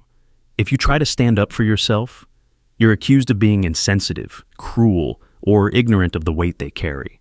You begin apologizing for having needs at all. Over time, you notice your world is getting smaller, your energy depleted, your sense of self blurred. Your pain becomes invisible, while theirs is always center stage. This is how the wounded healer persona disassembles you, not with rage or aggression, but with endless waves of sorrow that demand your attention and devotion. In the most dangerous cases, they create a cycle. They hurt you, then collapse into tears, so you become their comforter. They cross boundaries, then play the victim, so you become their defender. The lines between abuser and abused become impossibly tangled. This persona shows up everywhere. In families, it is the parent who demands loyalty because of a tragic past, but never offers love in return. In friendships, it is the person who monopolizes every conversation with their pain, ignoring yours. Even in workplaces, it's the colleague whose mistakes are always excused because they're going through something. The real danger is that the wounded healer persona does not want to heal. Healing would mean losing the power their pain gives them. Instead, they weaponize their wounds, turning every moment into a test of your compassion. You become trapped in the cycle, giving, comforting, excusing, until you forget that you are allowed to have needs too. The only way to break free is to see through the illusion. Empathy is not an infinite resource, and pain does not excuse harm. You can care about someone's suffering without sacrificing yourself on the altar of their sorrow. True healing means taking responsibility, not deflecting it. It means owning your wounds, not using them to control others. Only then can you step out of the shadow of the wounded healer persona and reclaim the space for your own healing to begin. The disappearing witness strategy. You never notice the emptying of the room until you're the last one left. That's how the disappearing witness strategy works. The game isn't to destroy you in the open. It's to quietly cut you away from every pair of eyes that might see. It starts so softly you barely register the change. Friends are gently nudged aside. Old confidants start texting less, drifting away, sometimes for reasons that seem perfectly logical. Too busy, too tired, suddenly preoccupied. Family members are told you're under stress, that you need space, that things at home are fine, but you're a little sensitive right now. Colleagues are quietly warned that you're not yourself. One by one, each witness is removed, not with cruelty, but with surgical precision, until every conversation that mattered to you is filtered, rerouted, or simply vanished. And so, isolation begins, not with locked doors, but with redirected trust. The person manipulating you isn't loud, isn't violent. They're just always there, hovering, answering your phone, relaying your messages, volunteering explanations on your behalf, until you start to doubt your own right to speak for yourself. Their concern feels genuine, even flattering. Who wouldn't want someone so invested in their life? You don't see it for what it is. A strategy to make sure that when something finally snaps, there's no one left who even knows how things used to be. This isn't the loneliness you choose for yourself, the solitude of a late-night walk or a moment of peace. This is weaponized isolation, a gradual winnowing down of your witnesses. The manipulator engineers misunderstandings behind your back. She's been distant lately. Don't take it personally. He's just overwhelmed. Maybe give him some time. You find yourself apologizing for things you didn't say, defending yourself for feelings you never expressed. The social fabric that once caught you when you fell is being unraveled, one quiet thread at a time. The brilliance of the disappearing witness strategy is that you're not just alone, you're made to believe you deserve it. Think about the classic abusive partnership. The victim's friends start disappearing from their life, each given a gentle push out the door. Sometimes it's jealousy, sometimes it's staged drama, sometimes just relentless, subtle negativity about the people you love. They don't really understand you. I'm the only one who truly gets you. It feels intimate at first, but it's the beginning of a prison. Parents who isolate their child by insisting only they know what's best. Workplaces where dissenters are sidelined or shamed into silence, until the only voices left are those that echo the boss. Every cult, every manipulative regime, every abuser in history has used some version of this strategy. Because what you can do to someone alone you could never get away with in a crowd. Over time, you stop reaching out because there's no one left who understands the context. When you finally break down, it feels as if you're screaming in an empty theater. Every seat vacated, every face turned away. You might try to tell your story, but the audience is gone. The people who could have vouched for you, who could have said, "This isn't who they are already out of your life, and you don't even remember when they left." It's a slow disappearance, so slow you never saw the exit signs. The worst part is the self-doubt. When you're finally desperate enough to reach for help, you have no witnesses, no backup, no context to offer. You begin to wonder if maybe you are the problem, if maybe everyone else left because you're too much, too broken, too sensitive. That's the final victory for the manipulator. Not just your isolation, but your silent complicity in your own disappearance. No one hears you scream because the room was empty long before you raised your voice. But here's the hidden truth. You are not invisible. The process can be reversed, though it is excruciating. It starts with a single painful act, breaking the silence, risking the humiliation of reaching out to those you thought were lost to you. Sometimes one person hears. Sometimes they remember. Sometimes the witnesses return, slowly, quietly, to help you rebuild the bridges that were burned in your absence. You find your voice again, not because the room is full, but because you decide it's worth speaking even into the void. The disappearing witness strategy is powerful, but it is not unbreakable. Its power ends the moment you refuse to let someone else decide when, how, and to whom your story is told. Gaslight frame injection. Imagine looking back at your own memories and feeling them slide out of focus, reshaped by someone else's words. This isn't ordinary denial. This is gaslight frame injection, the art of not just questioning your reality, but rewriting it, piece by piece, until even you doubt what you lived. It's like having a director step into your life, reshooting key moments, feeding you new lines, editing the old script until the story belongs to them, not to you. It starts quietly with a simple disagreement. Maybe you recall a tense conversation, a moment of pain or embarrassment, but when you mention it, they act confused. That never happened, they insist, or you're remembering it wrong. At first, you're sure you're right, but they're so certain, so calm, that you begin to question yourself. You check your memory from different angles, looking for cracks. Was I too emotional? Did I misunderstand? This is where the real manipulation begins. In frame injection, they don't just say you're wrong. They supply a replacement memory. No, you weren't upset. You were laughing. We had a great time, remember? They describe a scene so vividly, so confidently, that you start to imagine it. Soon you recall laughter you never felt, joy you never knew. Their version seeps into your mind, and the real memory, raw and vulnerable, begins to fade. The brain is malleable. We want to trust those close to us. So their edits stick, like fingerprints on wet clay. With every new edit, you lose another inch of your reality. The process is subtle. It doesn't look like abuse. It looks like concern, like love, like gentle correction. They tell you what you wore, what you said, how you looked. You were so happy that night. You said it was your idea. Remember, you agreed with me. They recast themselves as kind, you as grateful. Even negative events are reshot. Your anger becomes irrational. Their cruelty gets rewritten as care. This is not an accident.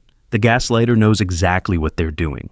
They repeat their versions until your mind bends. They enlist others. Didn't you see her laughing? Didn't he say that was fine? The chorus grows, and your confidence shatters. You become a stranger to your own life. You reach for memories and find them rewritten, pixelated, unreliable. Take the example of someone who remembers a partner's cruel words during an argument. Later, the partner insists, "I never said that. You must be thinking of something else." They go further. "Actually, you started yelling at me." Over time, the victim starts to wonder, was I the aggressor? Did I misremember everything? Their own story unravels, and the gaslighter is there, offering a polished version in its place. In workplaces, it's just as insidious. A boss claims your idea was theirs all along, that you never contributed. Colleagues, influenced by repeated narrative, start to echo the new story.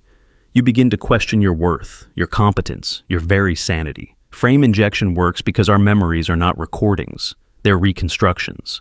We fill gaps with suggestions, and manipulators know how to provide them. It can happen in families too. Parents rewrite childhoods. You had a happy upbringing, while you recall silence and fear. Siblings join in, memories blend, and you doubt the pain you once felt. Over time, you lose the anchor of your own past. You learn not to trust yourself, to defer always to their version. The cost is devastating. People caught in gaslight frame injection lose their ability to stand up for themselves, to set boundaries, to feel whole. Every decision becomes suspect, every feeling open to revision.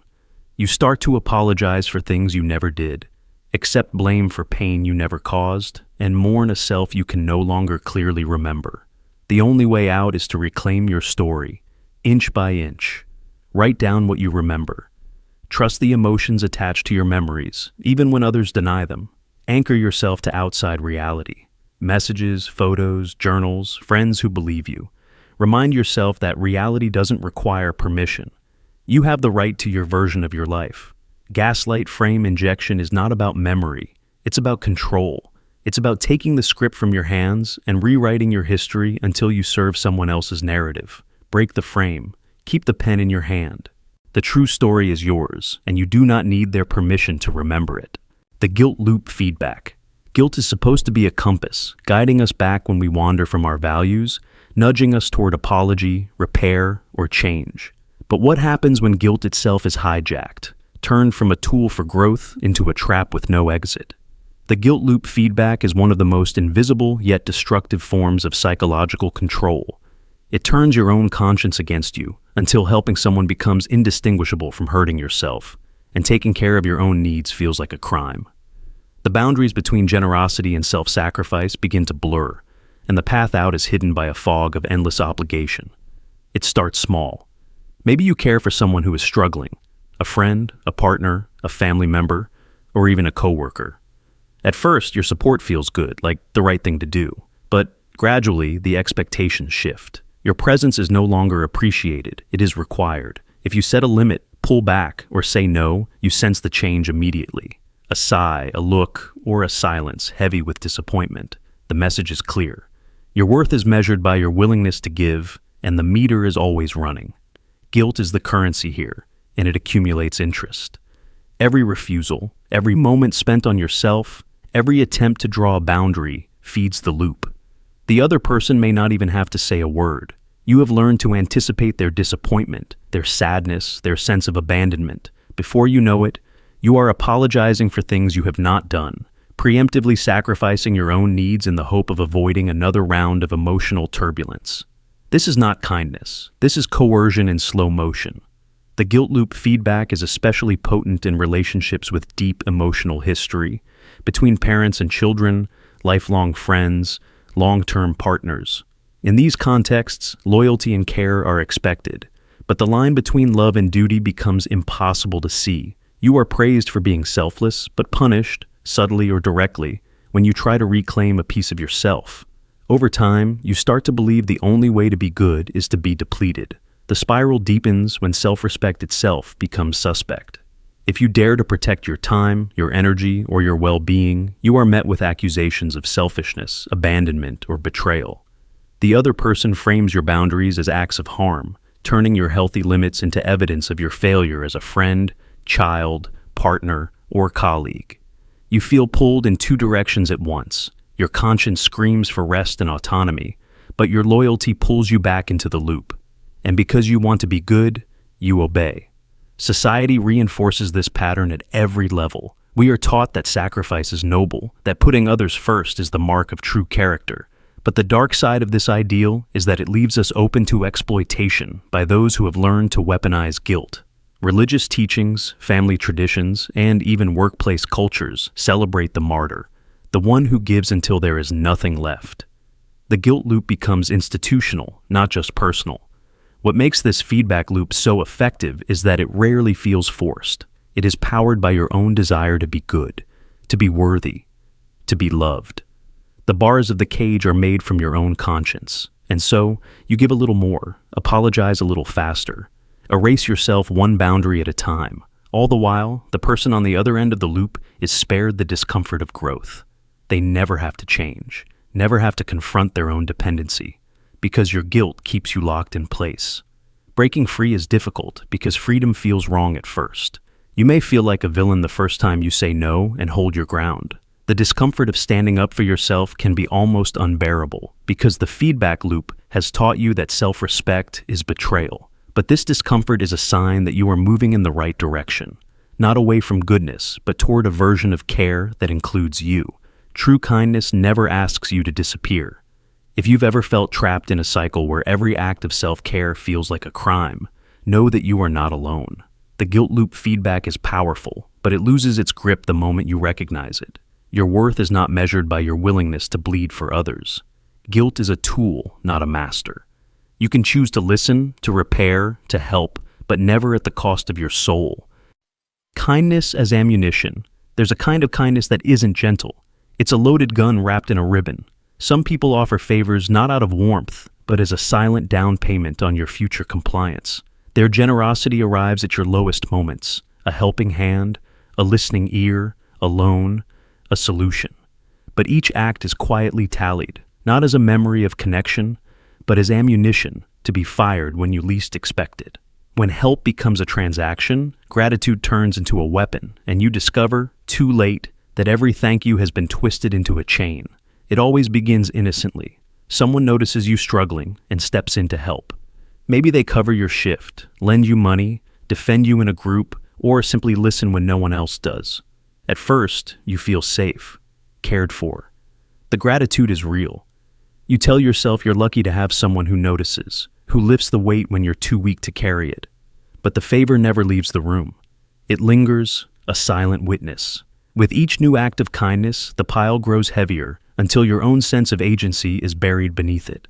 The trap reveals itself slowly. The person who once helped you starts to change. Their tone sharpens.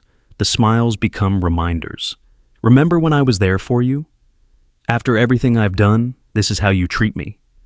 The ledger comes out, not always in words, but in glances, sighs, pauses that wound deeper than any insult. You start to notice an edge in their favors. They expect more from you now, more agreement, more time, more loyalty. Resistance, no matter how gentle, is framed as betrayal.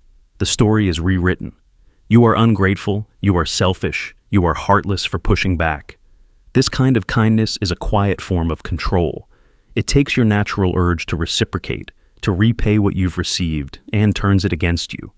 Every boundary you set, every no you whisper, is a target for their disappointment. The more you assert yourself, the harsher the backlash. You are accused of forgetting the good they did, of discarding the sacrifices they made. It's a masterclass in emotional manipulation. Kindness is a ledger, compassion is leverage, your own soul bleeding quietly beneath a smile. The pain is doubled because you begin to doubt yourself.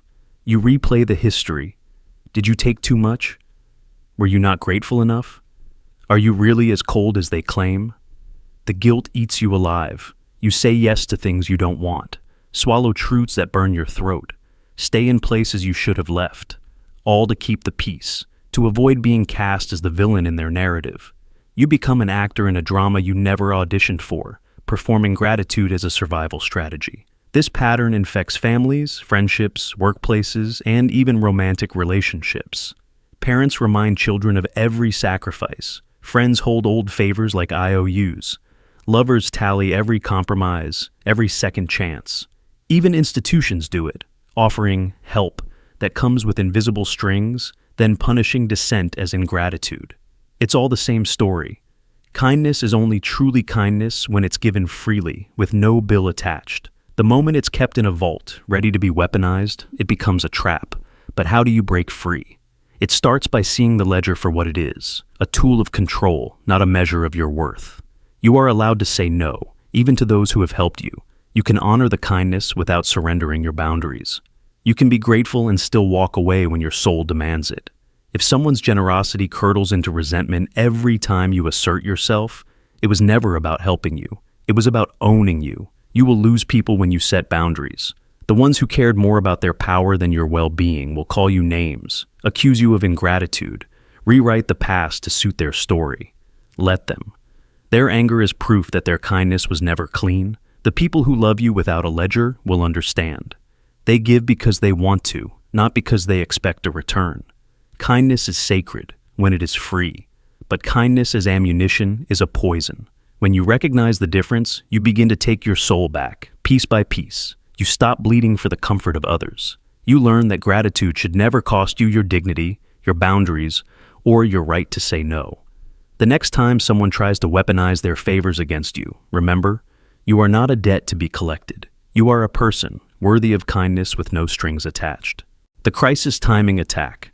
There's a particular cruelty in this world, a tactic as old as pain itself, but rarely named. It doesn't look like an attack at first. It doesn't come when you're strong or surrounded by support. It comes when you are weakest, when you are sick, grieving, or broken by circumstance.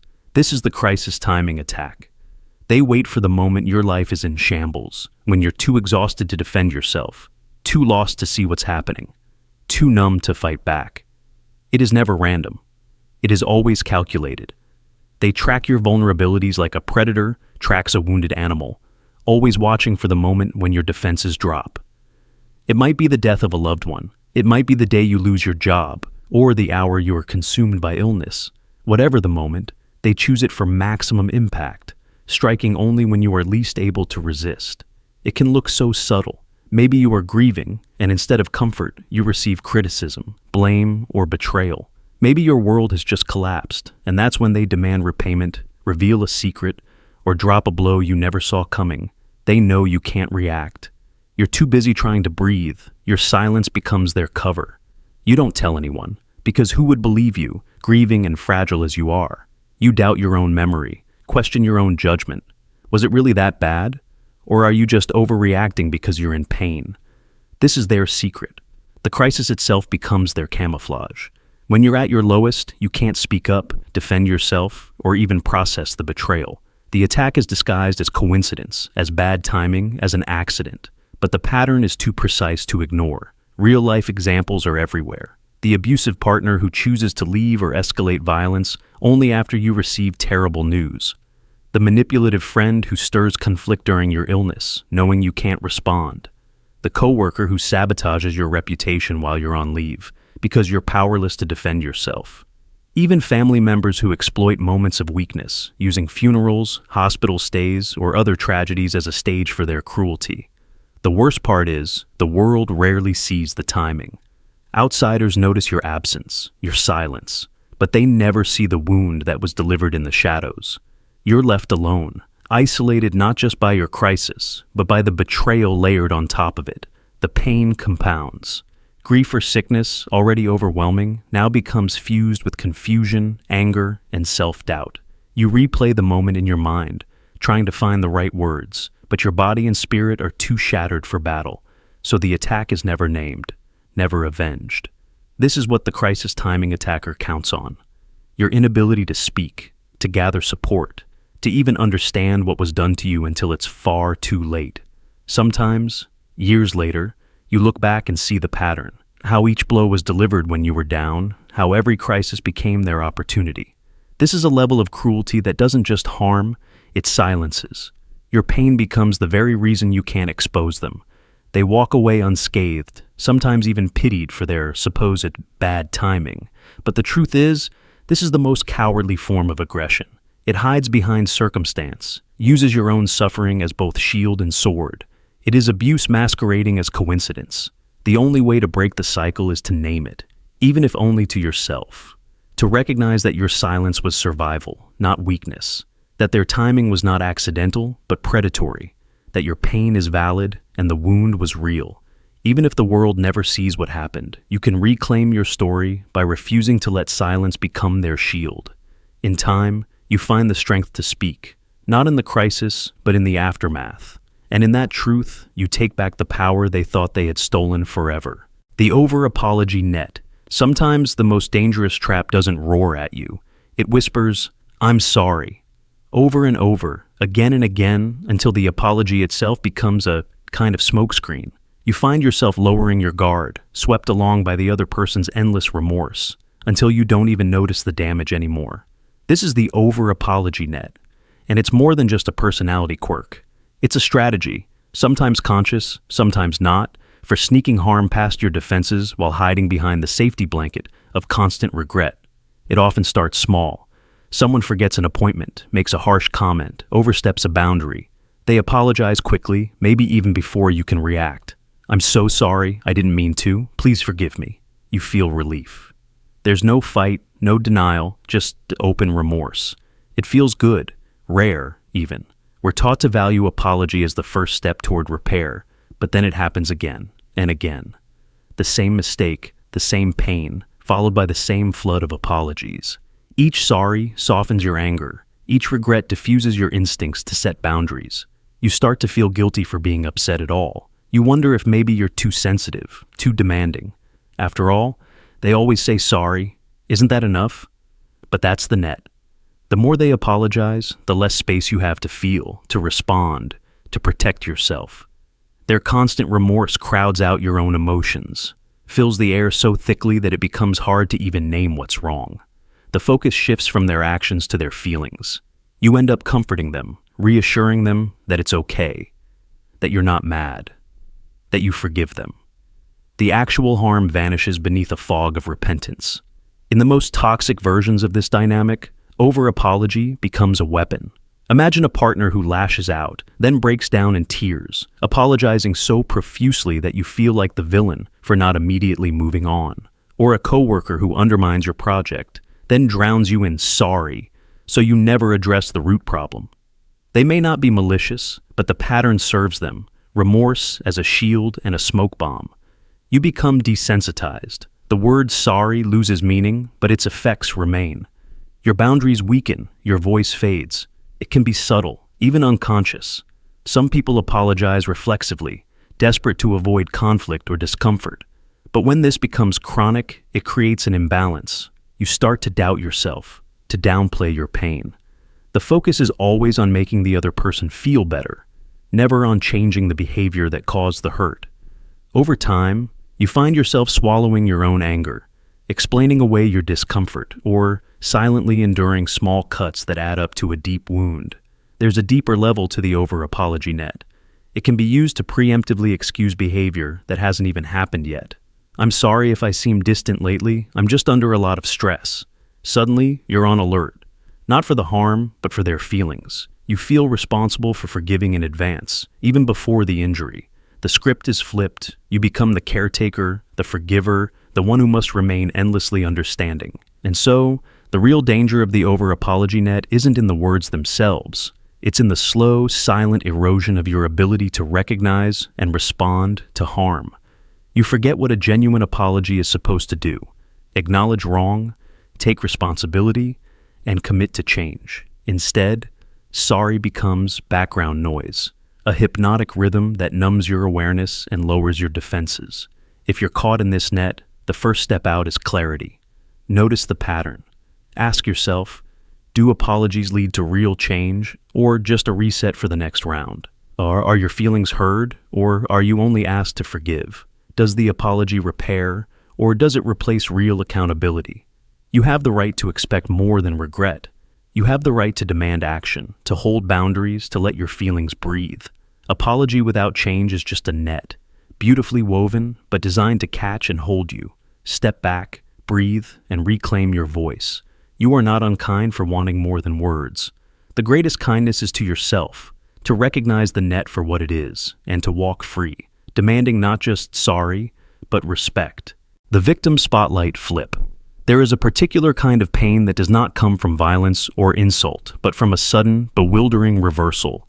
The moment when you reach out for understanding, only to find your suffering hijacked, repackaged, and reflected back as someone else's grievance. The victim spotlight flip is a psychological maneuver as old as conflict itself. It works by taking your distress and twisting it so that the person you hoped would understand or support you now claims the role of the injured party. Your pain, instead of being heard or validated, becomes just another accusation, another injury to add to their list. The more you hurt, the more they insist they have been wronged. And so, you find yourself apologizing, not just for what you feel, but for having felt it at all. It starts subtly. Perhaps you express frustration, disappointment, or grief to someone you trust. Maybe you name a boundary, or share the hurt you have carried. For a moment, you are vulnerable, open, hoping for connection. But instead of empathy, you are met with protest. How could you say that to me? After all I've done, this is how you treat me? I guess I'm just the villain then. Suddenly the room shifts. You are no longer the one in pain. You are the perpetrator, the source of hurt. The original wound is never addressed. Instead, you are drawn into defending yourself, explaining that your feelings were not meant to injure, that your truth was not meant as an attack. It is exhausting, and the conversation becomes a hall of mirrors where nothing makes sense. This is not a misunderstanding. It is a tactic, often unconscious, but always effective. The victim spotlight flip changes the subject from your suffering to their suffering, from your needs to their wounds. The person on the receiving end is forced into caretaker mode, compelled to soothe and reassure the very person who refused to offer comfort in the first place. Over time, the pain of being consistently unheard is compounded by the guilt of having hurt the one you trusted. Self-doubt grows. You begin to question whether your emotions are valid at all, or whether sharing them is just an act of selfishness. This pattern plays out in families, relationships, workplaces, and even in public debates. In toxic families, a child who voices their sadness or anger may be told they are ungrateful, that their feelings are a burden. The parent becomes the martyr, sighing under the weight of such unfairness, while the child learns to suppress their needs lest they be accused of causing more pain. In romantic relationships, a partner's distress is spun into a story of neglect or betrayal, and the original grievance is buried beneath a pile of counter-accusations. At work, raising concerns about mistreatment can lead to accusations of disloyalty or negativity. The system protects itself by centering the suffering of those in power, not those in pain. Society rewards this flip in subtle ways. The one who cries loudest, or who most convincingly claims the mantle of victim, is often granted the most sympathy. We are conditioned to rush to the aid of the wounded, even if the wounds are self-inflicted, or entirely imaginary. Meanwhile, those whose pain is quieter, whose boundaries are less dramatic, are overlooked. The result is a world where real suffering is silenced by the noise of manufactured grievance. The consequences are profound. Over time, people learn not to speak their truth, not to trust their own pain, not to risk the backlash of being made the villain for wanting care. The victim spotlight flip trains you to hide, to self-censor, to swallow hurt rather than risk further injury. It is a kind of gaslighting, a subtle warping of reality that leaves you feeling alone in your suffering and ashamed of your needs. But there is a way out. The first step is recognition, seeing the pattern for what it is and naming it. Your pain does not become less real just because someone else protests louder. You are allowed to have needs, to set boundaries, to feel wronged, even if it is inconvenient for others. Compassion does not require erasure. True empathy means holding space for pain, not competing for it. If you have found yourself apologizing for your suffering or shrinking from your own needs because someone else claims the right to be hurt, know that you are not alone. The victim spotlight flip is common, but it is not inevitable. The antidote is clarity, naming your experience, seeking support from those who can hold space without claiming the spotlight, and refusing to accept that your pain is an insult. You are allowed to be heard. You are allowed to matter. The narrative remix tactic. There is a tactic as subtle as it is devastating. The narrative remix. It's not about brute force or loud arguments. It's about the slow, careful twisting of your reality until even your most honest truths become suspect, while their falsehoods settle quietly into the shared memory between you. They take your story and remix it until you barely recognize your own voice. Suddenly, your pain sounds like accusation, your needs are rebranded as attacks, and the facts you remember are conveniently blurred, faded, and edited until you start to doubt your own mind. It starts with small revisions. You share how you felt, and they tilt their head, smile, and correct you. That's not what happened, they say, or you're remembering it wrong. Sometimes they add a little more. You always take things the wrong way. Each gentle correction is a cut, barely felt at first. But over time, the story you once held tightly slips away from you. Their narrative becomes the official version, not because it's true, but because they repeat it often enough, and with enough confidence, that it begins to overwrite your own memories. This is not just gaslighting, it's a form of psychological colonization. Your lived experience is reinterpreted through their lens. When you speak up about being hurt, you're told you're overreacting, or trying to make them the bad guy. When you remember kindnesses you showed, you're told you were manipulative. When you protest, your resistance becomes proof that you're the aggressor. Meanwhile, their distortions are inserted into the record as if you both experienced them, as if their words are now shared history. You begin to notice that conversations never end with resolution. They end with you doubting yourself, apologizing, or simply going silent to keep the peace. You replay events in your mind, trying to spot where you went wrong, why your reality doesn't match theirs. The more you explain, the deeper you sink, because every explanation becomes another opportunity for them to recast your motives, reframe your words, and shift the story to fit their agenda. In toxic relationships, the narrative remix tactic is an anchor. You may try to confront them with evidence, messages, memories, friends' accounts, but nothing sticks. They slip through facts like water, always ready with a justification, a counter-memory, an alternate version. You're so sensitive. You never said that. That's not what I meant. If you insist, you're accused of being obsessed with the past, of refusing to move on, of making things up to hurt them. This doesn't just happen in personal relationships. Whole groups can rewrite history. Families who erase the black sheep's pain, workplaces that retell stories of abuse as misunderstandings, societies that recast injustice as tradition. The dominant voices remix the narrative until the truth is unrecognizable, and anyone who challenges it is accused of betrayal, divisiveness, or delusion. The psychological cost is enormous. You become afraid to speak, knowing your words will be spun, your intentions mistrusted. Your own memories feel less real with every retelling. You lose confidence, then your sense of self. And finally, sometimes, your grip on what actually happened. Your truths start to sound like fantasies. Their lies become the backdrop of your reality. Escaping the narrative, remix begins with holding your ground, quietly and without apology. You do not have to convince the remixer of your version. You do not need to argue endlessly, trying to force them to accept your truth. Instead, you reclaim your own story, first in private, then with people who honor your reality. Document what you remember. Tell your story to those who listen, not those who edit. Refuse to let your life be remixed into someone else's agenda. It's not about winning the argument. It's about refusing to lose yourself. You will be called difficult, dramatic, or even dangerous for standing your ground. Let them say it.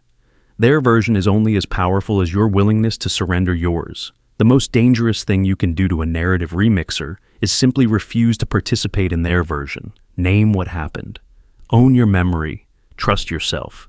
Even when every trick in their book is designed to make you abandon your truth. In the end, the narrative remix tactic only works if you accept the new soundtrack, but your story, in your own voice, is sacred.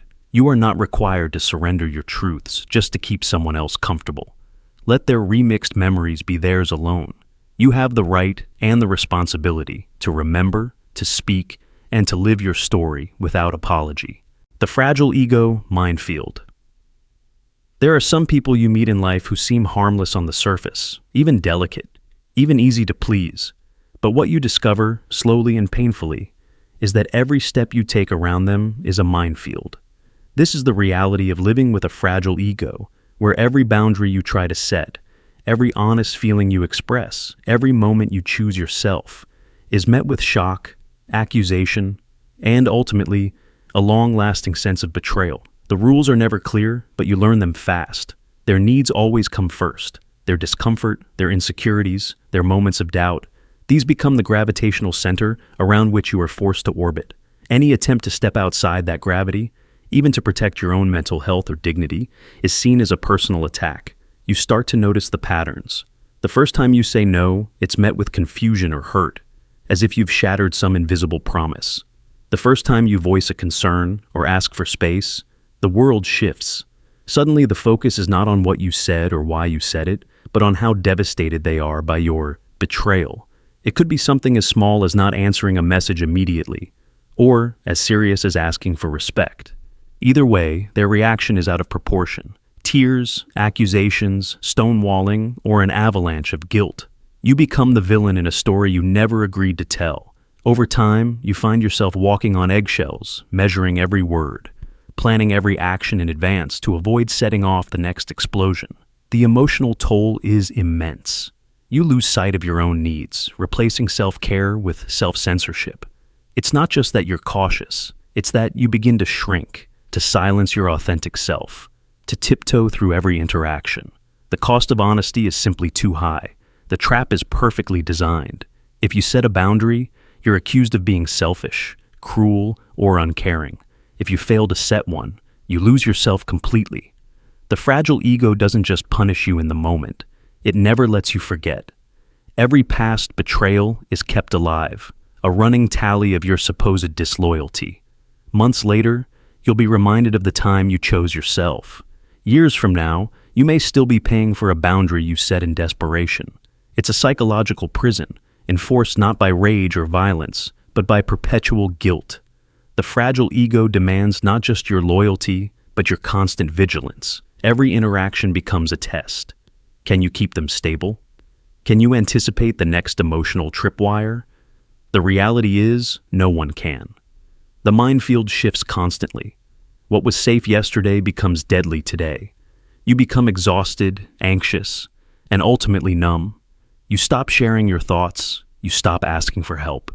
You stop being honest, all in service of their delicate self-image. It's not always dramatic. Sometimes it's quiet. A cold silence, a long sigh, a simple, "I guess you don't care about me." Other times it's explosive, a scene in public, an outpouring of tears.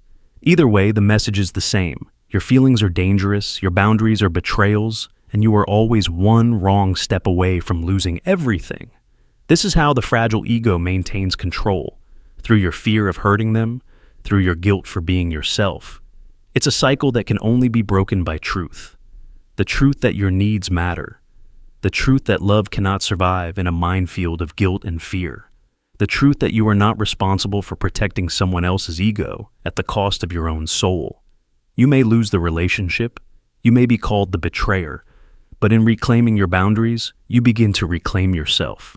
The fragile ego will always rewrite the story, but you get to decide how it ends.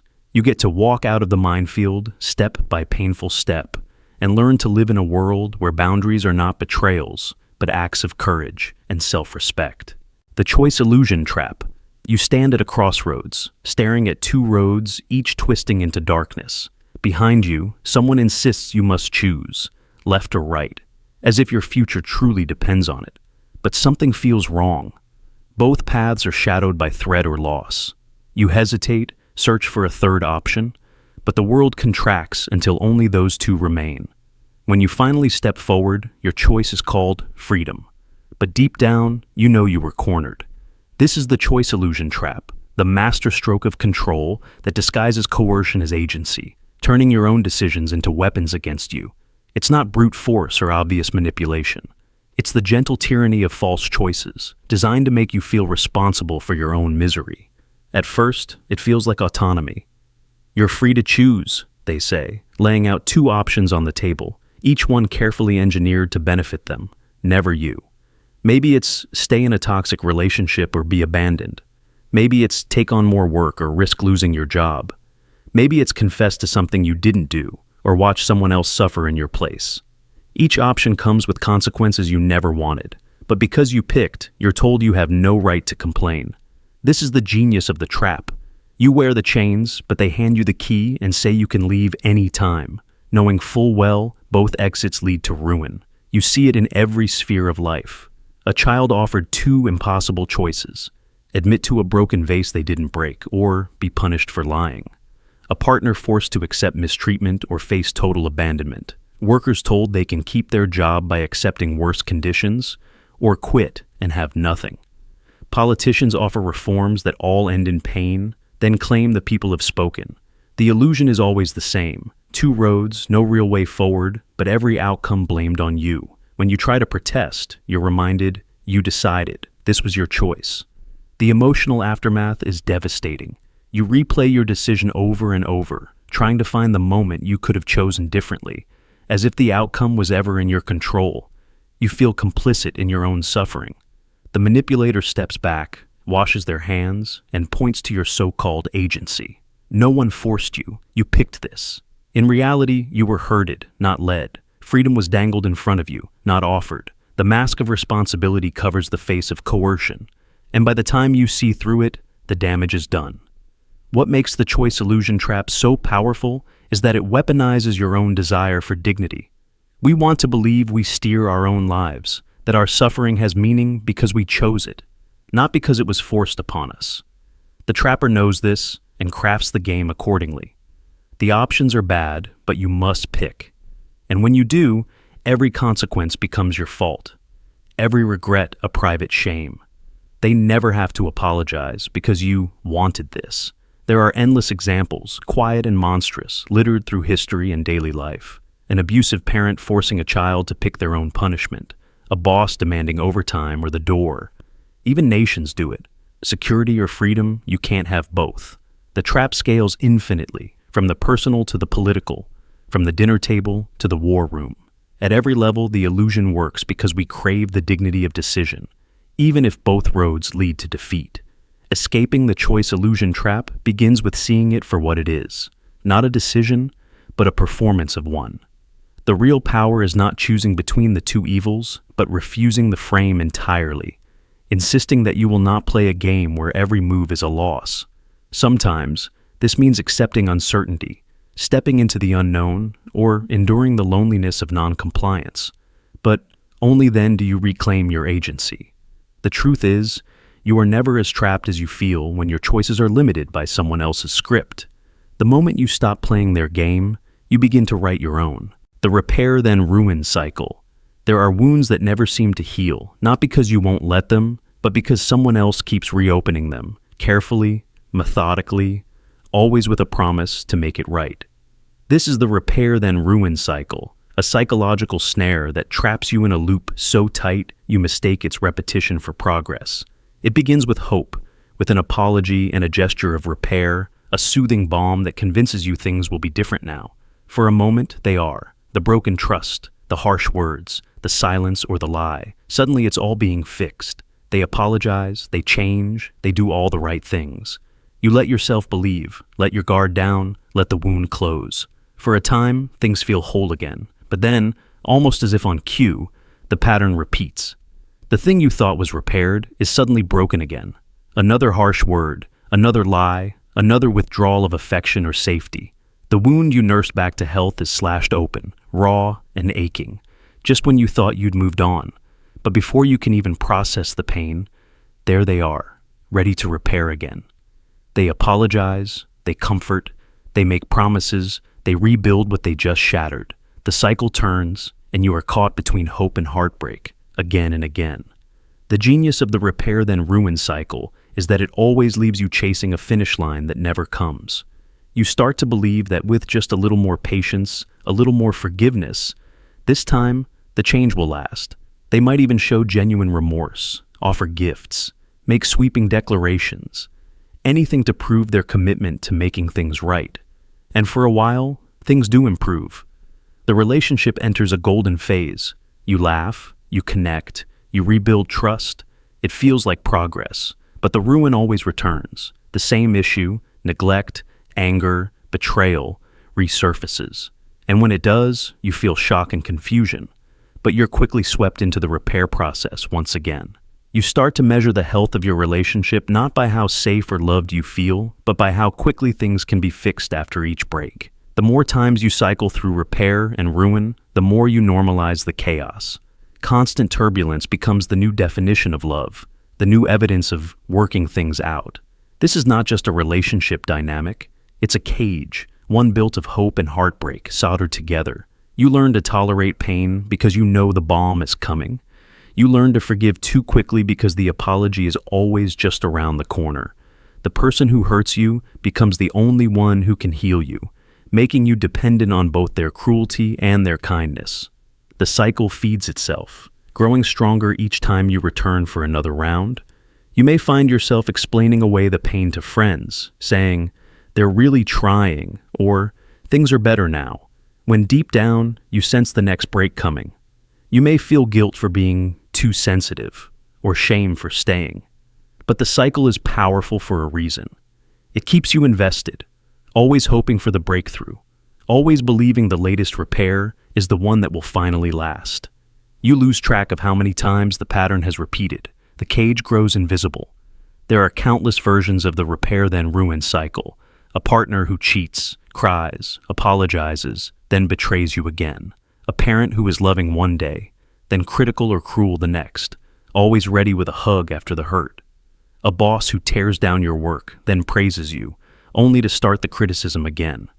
The faces change, but the cage is the same. The only way out is to see the pattern for what it is. A loop, not a ladder. Real progress is not measured by how well you mend after being broken, but by how rarely the breaking occurs in the first place. True love, real respect, lasting safety, these do not require endless repair. They require a foundation that isn't constantly being shattered. Break the cycle. You deserve peace, not just the promise of it. The observer role, charade. Some manipulations are so subtle, so polished, that by the time you notice them, you've already moved exactly as someone intended. The observer role charade is one of these, and it is a performance as old as power itself. It's the game where someone insists they are only watching, neutral, uninvolved, just an observer, while, in truth, your every action seems to fall within invisible lines they have already drawn. They claim distance, objectivity, and passivity, but their influence wraps around your decisions like air, present, invisible, inescapable. You are free to act, they say, but somehow the script is written and you are reading your lines. It starts with the smallest things. Maybe you share an idea in a group or make a choice in your own life, only to notice a flicker of approval or a glance of disappointment from the supposed observer. They never say outright what they want. They don't criticize, don't praise. They simply exist, a silent audience to your every move. Yet, you feel it. You become aware of their gaze even when their eyes are turned away. Their silence is a presence, and it grows heavier with each step you take. The observer role charade is a psychological trap. The person playing it denies responsibility for your actions, while quietly shaping the conditions around you. They drop hints, leave doors half open, plant questions in your mind. Their opinions are rarely spoken directly, but they are always felt, like a shadow that falls just before you make a decision. When things go wrong, they remind you that they never interfered. They were only watching. When things go right, they were hoping you'd see for yourself. It is an artful dodge, a refusal to be accountable, and yet an assurance that nothing you do is truly your own. In families, this pattern is especially common. A parent, claiming to trust your independence, withholds direct advice but manages to shape your choices through silent expectation. Their approval is withheld, but never discussed. You live your life as if on a stage, feeling that every choice is being graded, but never being told what the standards are. The performance is endless. In friendships or relationships, it appears as the friend who never voices their preferences yet seems perpetually disappointed or mysteriously satisfied when events unfold just so. They claim no stake, but their needs are always quietly met. Workplaces, too, are breeding grounds for the observer charade. A manager who lets people lead themselves may withhold direction, then evaluate employees by standards only revealed after the fact. Your initiative is subtly managed, not with rules, but with silence and a watchful presence. The result is anxiety, second-guessing, a constant self-auditing of every move. You are made responsible for outcomes that were, in reality, shaped by an invisible hand. Why is this performance so powerful? Because it weaponizes ambiguity. Humans crave clarity, boundaries, rules, honest feedback. But the observer role denies all of that. You are left guessing, striving for approval that is never spoken, avoiding errors that are never explained. The supposed observer claims innocence, washing their hands of all outcomes, while quietly enjoying the power of being the audience that matters most. It is control disguised as nonchalance. This pattern sows self-doubt. You begin to question your intuition, wonder if your motives are truly your own. You may become hypervigilant, overcorrecting in an effort to please the invisible judge. Or you may retreat, growing numb to your own desires in the hope that ignoring their gaze will set you free. But the shadow remains. The genius of the observer charade is that it often leaves no evidence. There is no rule broken, no demand made, no overt interference, only the quiet orchestration of your life through implication and the pressure of being watched. If you confront the observer, they feign innocence. I was only watching. I never told you what to do. The script is flipped, and you are left to wonder if the manipulation was ever real, or just your imagination. If you've ever felt like your actions were anticipated, like your life was being watched for the outcome someone else secretly wanted, you are not imagining things. The observer role charade is real, and its effects are profound. The antidote is naming it. Reclaim your decisions, demand clarity, and remember, no one is only a watcher when you feel their presence shaping every move. You are not on a stage unless you agree to play the part. The loyalty lever hack. There's a manipulation that feels ancient. A loyalty test so clever, so cruel, that it binds you with invisible threads. The loyalty lever hack is more than asking for allegiance. It's demanding proof by making you cross a line you never wanted to approach. It's not enough for them that you care, that you're committed, that you stand by their side in public. They want you to demonstrate your loyalty in the harshest way possible, by betraying your own, by stepping on your tribe, your friends, your family, your beliefs.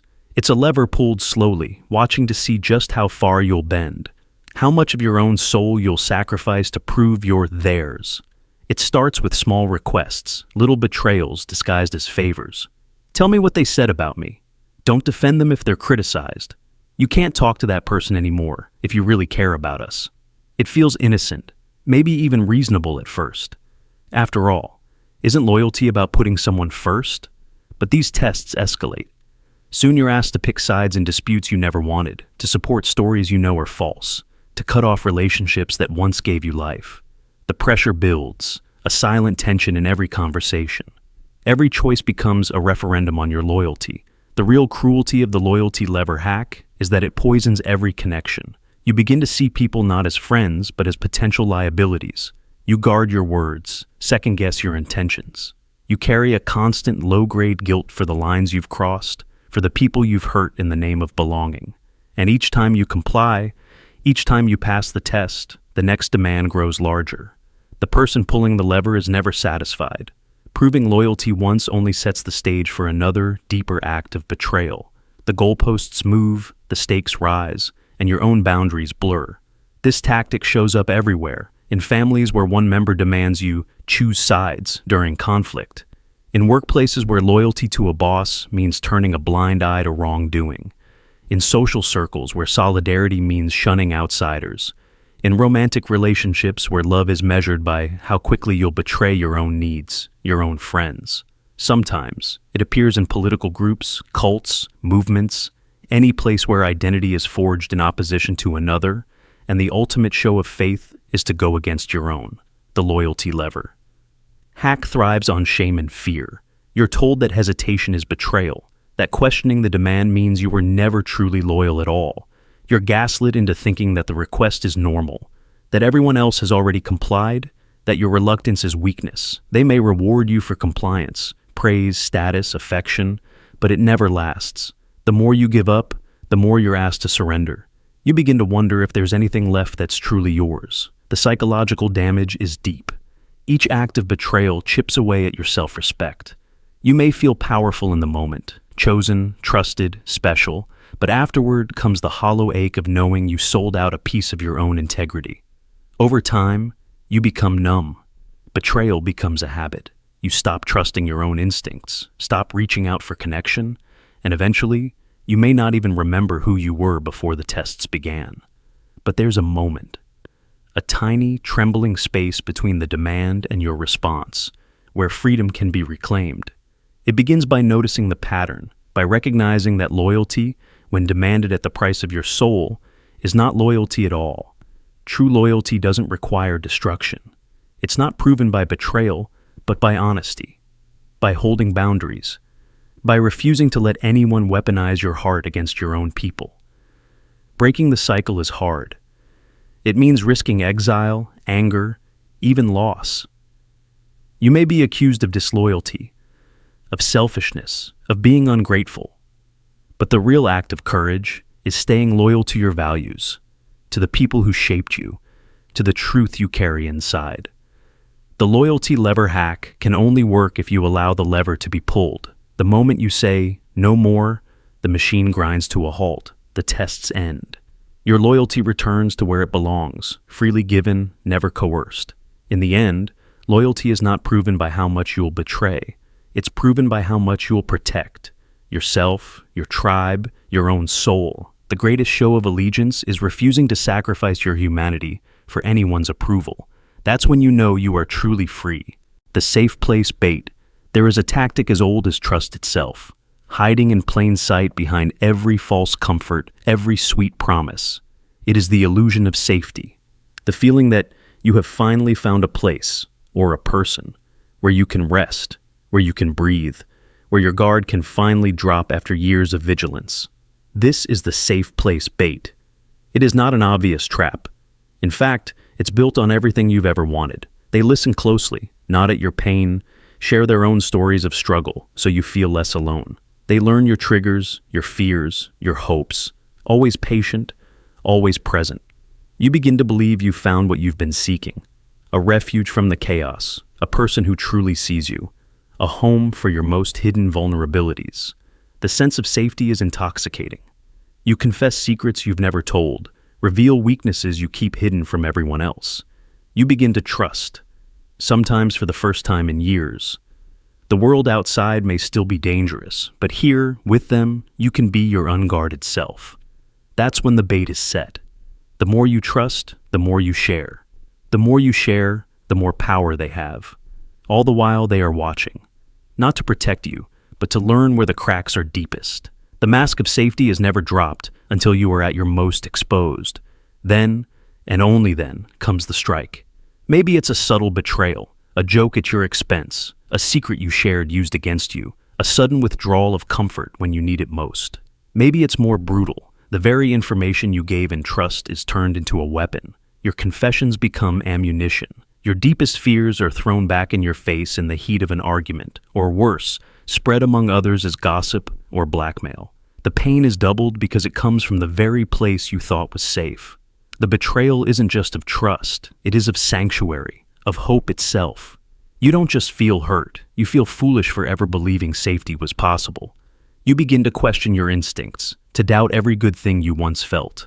Why didn't I see it coming? How could I have let my guard down? The attack is so effective because it is precisely targeted at your most vulnerable self. It is the wound inside the wound. In families, it is the parent who demands your secrets in the name of closeness, then punishes you for them. In friendships, it is the confidant who suddenly turns cold or reveals your truths in moments of jealousy. In relationships, it is the lover who promises acceptance, but later shames you for the very things you revealed in trust. Even in therapy, workplaces, or faith communities, the safe place bait can be found. Anywhere vulnerability is currency and safety is a commodity. The aftermath is always the same. You become wary, guarded, unable to trust again. The very thing you needed most, connection, becomes the thing you fear. The world feels sharper, lonelier, more dangerous than before. You learn to hide your pain, to armor up, to keep your truest self locked away. But there is a way through.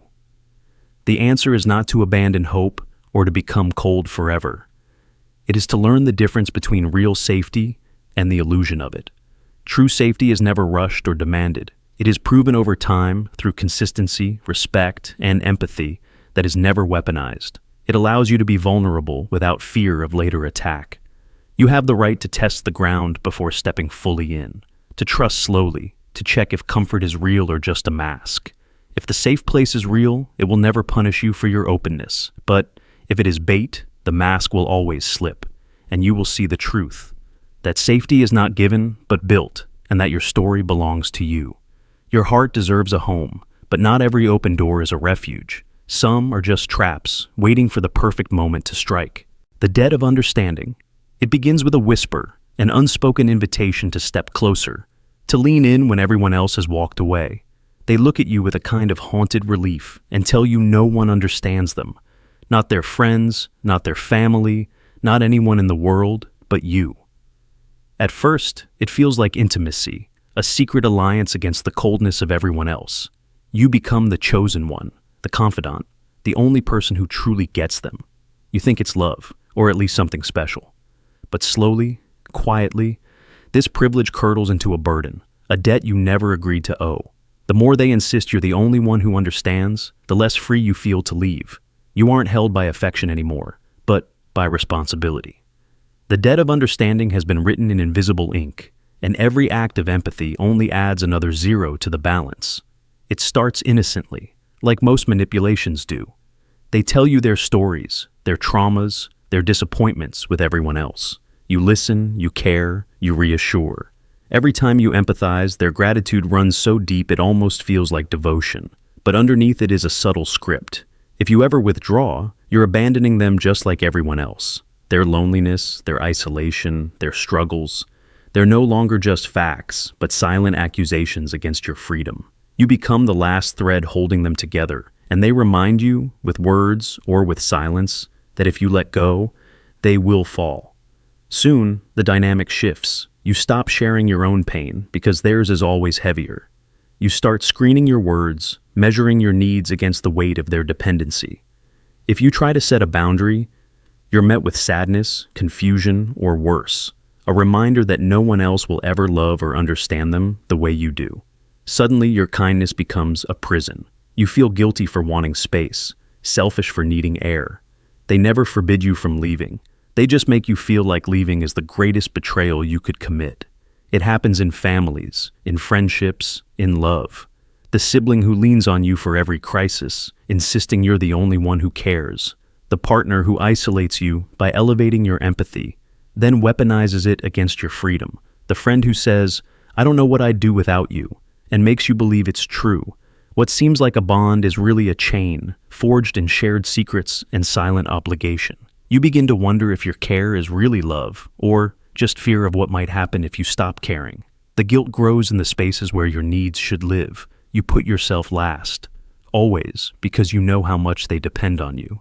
And in the rare moments you do try to step back, they find ways, sometimes desperate, sometimes gentle, to remind you of the hole you'd leave behind. The debt is never spoken aloud, but you feel it in your chest, in your hesitation, in the exhausted way you keep showing up, even after your heart has left the room. Your life becomes a sacrifice, offered on the altar of someone else's loneliness. The most tragic part is that you may start to resent them for a dependency they never openly demanded. You blame yourself for feeling trapped. You tell yourself you're heartless for wanting escape. The more you pay into the debt, the more you owe. And still, you stay. Not out of love, but because the cost of leaving feels higher than the cost of staying. But there is a way out. Though it takes more courage than kindness, you have to recognize that understanding someone does not mean you owe them your life. Love offered under threat of abandonment is not love, it is leverage. You can care without being consumed. You can understand without being obligated. The debt is an illusion, sustained by silence and guilt.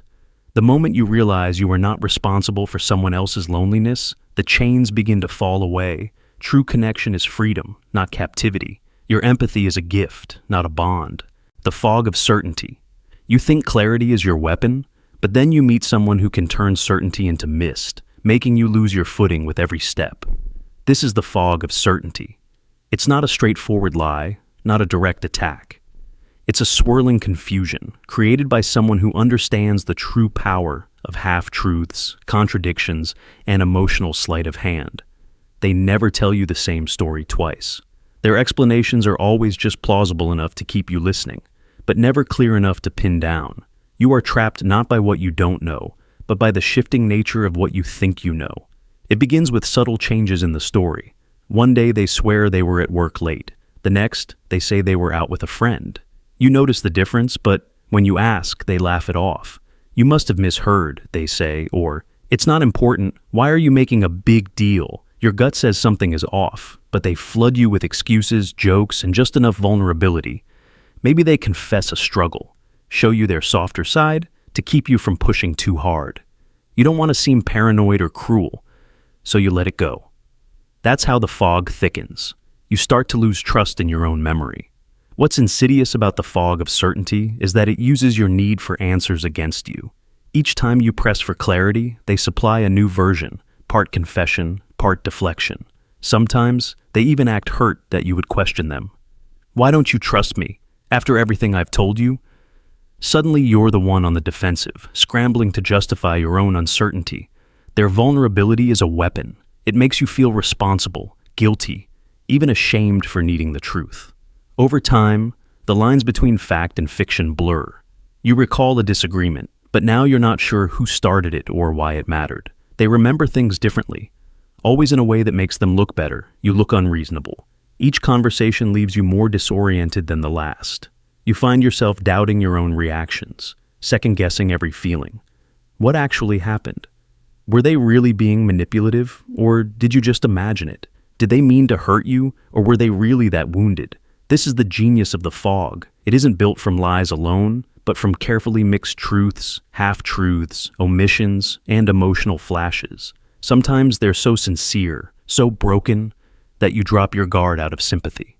Sometimes they're cold and distant, making you work harder for their approval. You crave stability, so you search for patterns, any sign of consistency. But the pattern is, there is no pattern. Just endless smoke and shifting shadows.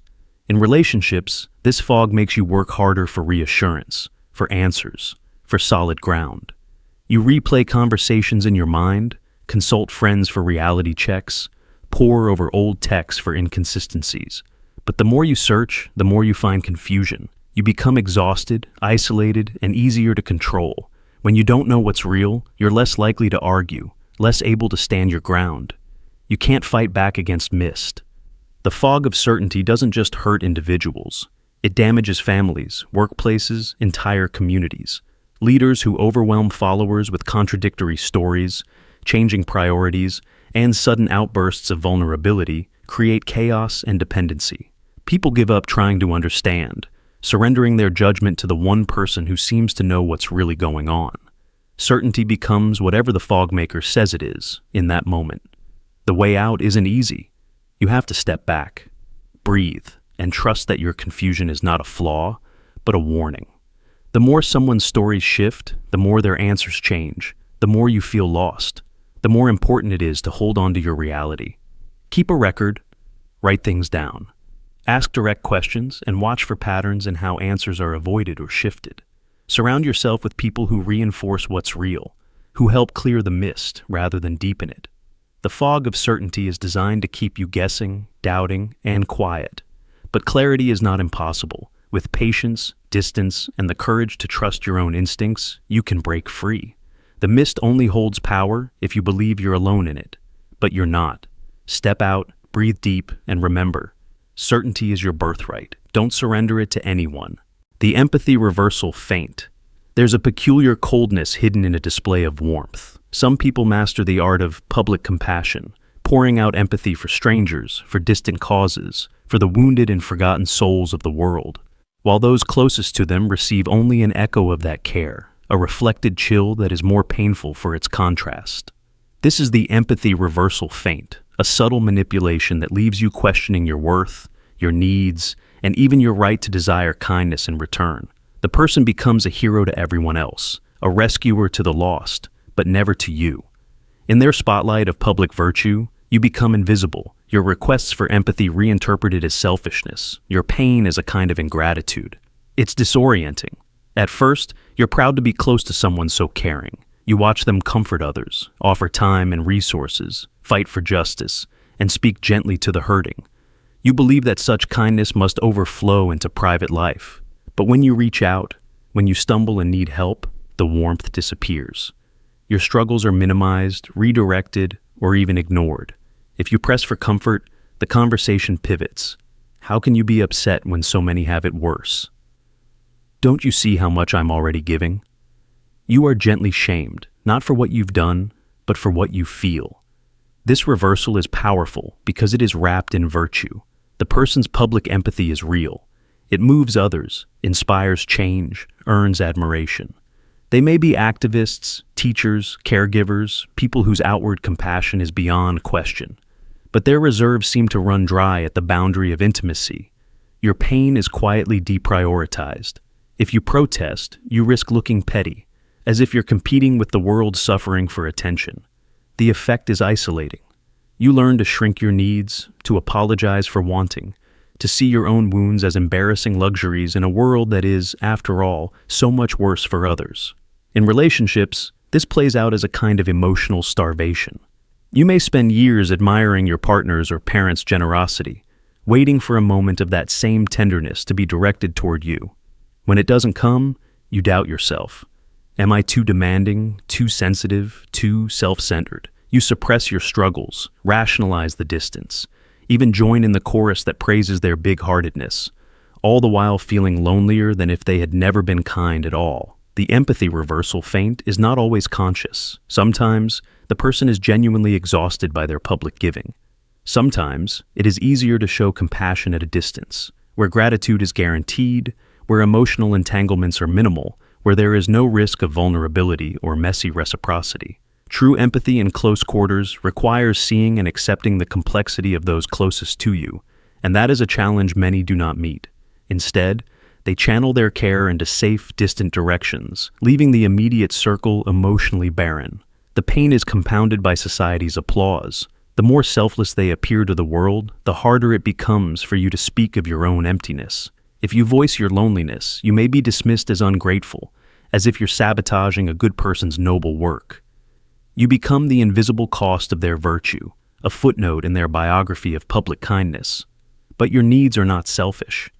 Intimacy is not a distraction from compassion. It is its truest test.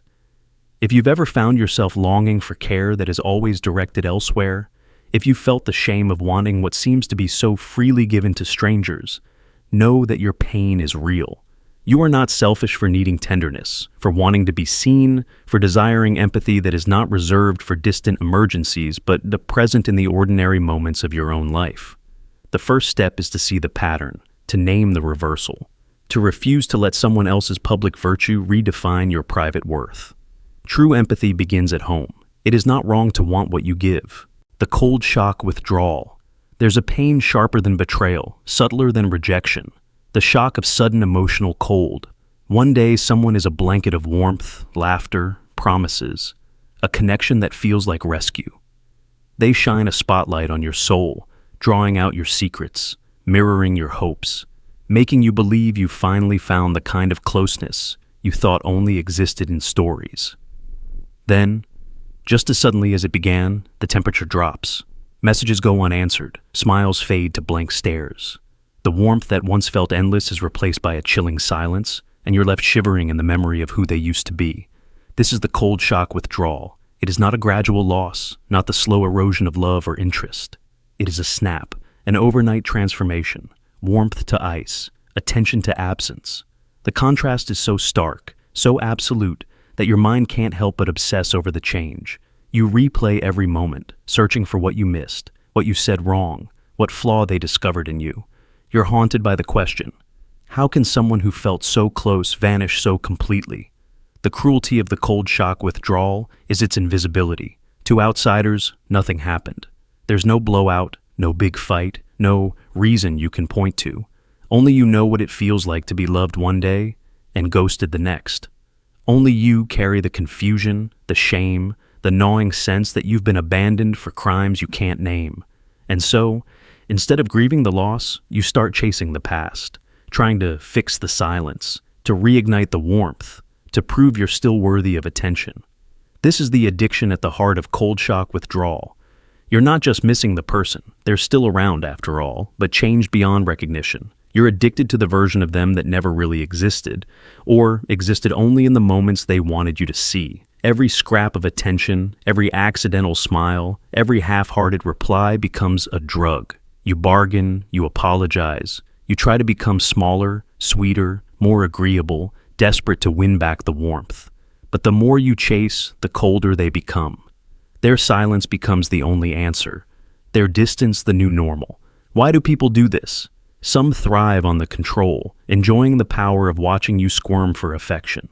Others use warmth as bait, love-bombing you until they're bored, then pulling away to see if you'll chase.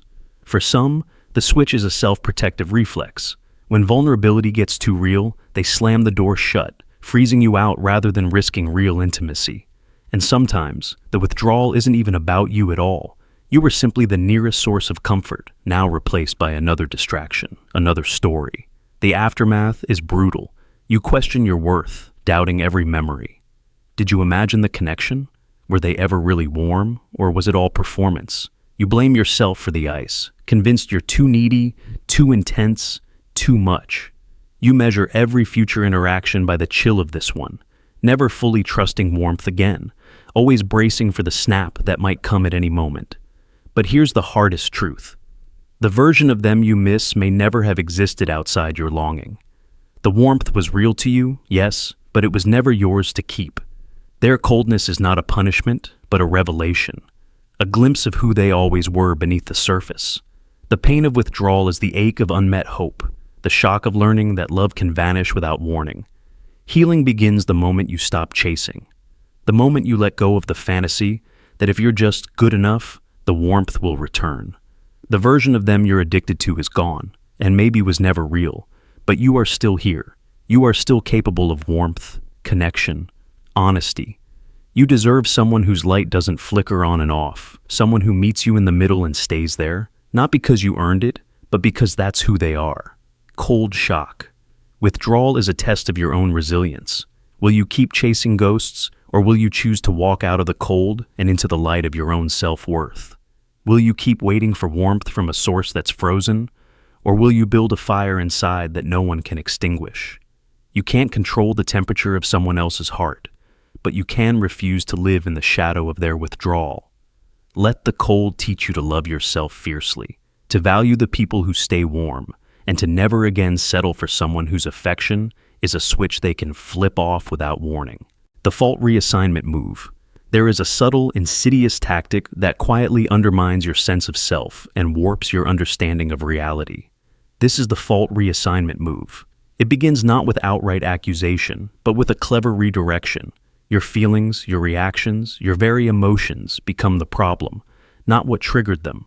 Imagine expressing hurt or frustration about something real, only to be met with a response that turns your emotion into the issue itself. Instead of the person who caused the pain being held accountable, you find yourself apologizing for feeling hurt, for being too sensitive, or for overreacting. This move is so effective because it exploits our basic need for harmony and belonging. When confronted with conflict, most people prefer to smooth things over rather than escalate tension. The fault reassignment move takes advantage of this by shifting the spotlight from their wrongdoing to your discomfort. It's a psychological sleight of hand. Your emotional truth is dismissed as irrational, making you doubt yourself. You start asking, am I really too much? Am I wrong to feel this way? The more this happens, the more you internalize blame. You become hyper-aware of your feelings, policing yourself to avoid triggering others. What was once a genuine reaction becomes a source of guilt. Over time, you might stop sharing your feelings altogether, fearing you will only cause more trouble. This dynamic can exist in any relationship, romantic, familial, professional, or social. A partner might ignore your needs but accuse you of being dramatic when you try to speak up. A boss might create an impossible workload but blame you for stressing out instead of fixing the problem. Even friends can turn this move on you, framing your boundaries as selfishness. The result is a profound disempowerment. The real issue, their actions, goes unexamined, while you carry the burden of fault and apology. This not only damages trust, but erodes your confidence and emotional well-being. It rewires your brain to prioritize others' comfort over your own truth. The worst part is how normalized it becomes. Over time, you accept the fault reassignment as normal communication. You believe you are responsible for managing everyone's feelings, even at your own expense.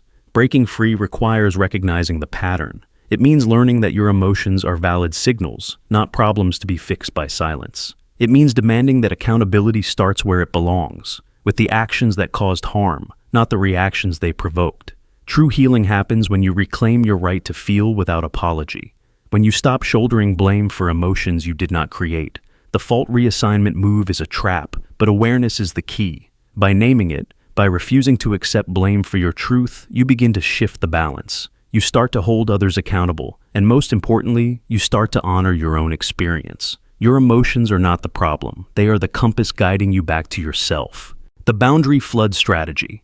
It starts like a drip, almost imperceptible. A small comment too close to your private thoughts, a casual disregard for your time, a joke that crosses a line you hadn't noticed before. These are not grand betrayals or sudden shocks, but tiny invasions, flooding your boundaries one drop at a time.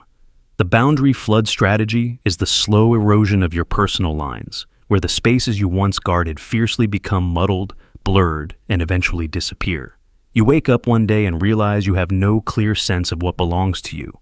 Your time, your energy, your emotions, your peace. Everything feels up for grabs, and you're exhausted from defending a territory you no longer recognize. Each violation feels small, almost trivial, but that's the trap. When boundaries are pushed in tiny increments, you rarely push back hard. A little transgression here, a small overstep there, and you tell yourself it's not worth the fight. Maybe it's just a misunderstanding. Maybe you're being too sensitive. So you adjust your expectations, shrink your lines, accept more. And with each adjustment, you give away a bit more of your autonomy, your right to say no, your power to protect yourself.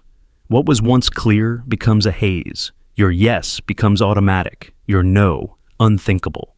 The strategy is so effective because it exploits your natural kindness and desire for harmony. It banks on your reluctance to cause conflict over small things, but the small things accumulate, like a rising tide. Someone borrows your things without asking. Someone interrupts your conversations constantly. Someone dismisses your feelings as overreactions. Someone demands your time without respect for your own needs. These tiny floods become a deluge, and before you realize it, you're drowning in obligations, intrusions, and compromises you never intended to make. Think about the friend who constantly shows up late, expecting you to wait, making excuses until your schedule is theirs to control, or the partner who sneaks past your comfort zones, touching your phone, commenting on your choices, dismissing your need for privacy, all while insisting it's just because they care, or the coworker who pushes tasks onto you, claiming they're helping, while your own workload piles higher. Each small violation alone might be forgivable, but together, they flood your boundaries, washing away your sense of self-possession. What's worse is how the flood confuses you. You feel guilty for wanting your boundaries respected, like you're being selfish or unreasonable. You question your own feelings. You wonder if you're making a big deal out of nothing. The floodwaters rise, and you start to lose your voice, your clarity, your confidence. You become reactive instead of proactive, exhausted instead of energized. You give up battles you once fought fiercely because the war feels endless and the cost too high. The boundary flood strategy doesn't just steal your peace, it steals your ownership over your own life. When lines blur, consent becomes complicated. When boundaries are ignored, respect disappears. You might think you're sharing, being flexible, showing love or cooperation. But what's really happening is your self-protection is being chipped away, drop by drop. The flood leaves you vulnerable, confused, and disconnected from your own needs. Escaping the flood requires a radical reclarification of your boundaries, even if it means discomfort and confrontation. You must recognize that every boundary is a form of self-respect, not selfishness. Saying no to tiny violations is training others to respect your space. It means reclaiming your right to define what belongs to you, your time, your emotions, your body, your peace. The flood can be stopped by the first firm step back, the first clear no, the first refusal to blur your lines for someone else's convenience. Your boundaries are not suggestions. They are the walls that protect your well-being. When you let them erode, you lose more than comfort. You lose yourself. The boundary flood strategy thrives on your silence and your uncertainty, but you have the power to turn the tide, to build dams, to hold your ground. When you do, you reclaim your peace, your space, and your sovereignty. Nothing belongs to you until you say it does. And the moment you refuse to let the flood wash it away, you start to live on your own terms again. The time ownership play. They don't just ask for your time, they seize it, drag it into endless storms of chaos and confusion until there's no room left for your own peace. This is the time ownership play, a subtle, ruthless strategy where someone consumes your hours with relentless drama and doubt, stealing your ability to think clearly, to heal, and ultimately, to walk away. It begins quietly, almost innocently, with small demands, calls, messages, crises that need your attention right now. You answer because you care, because you want to help.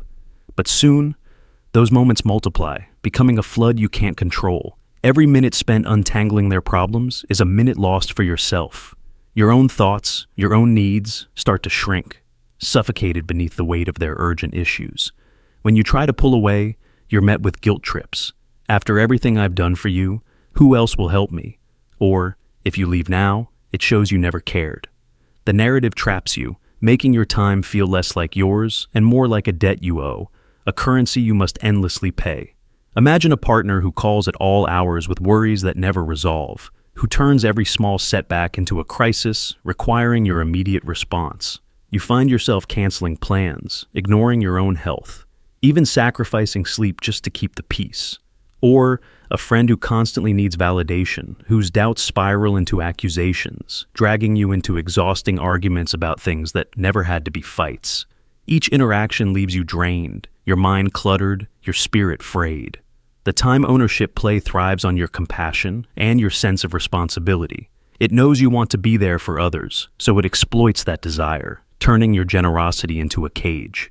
You stop seeing your own life clearly because you are too busy living theirs.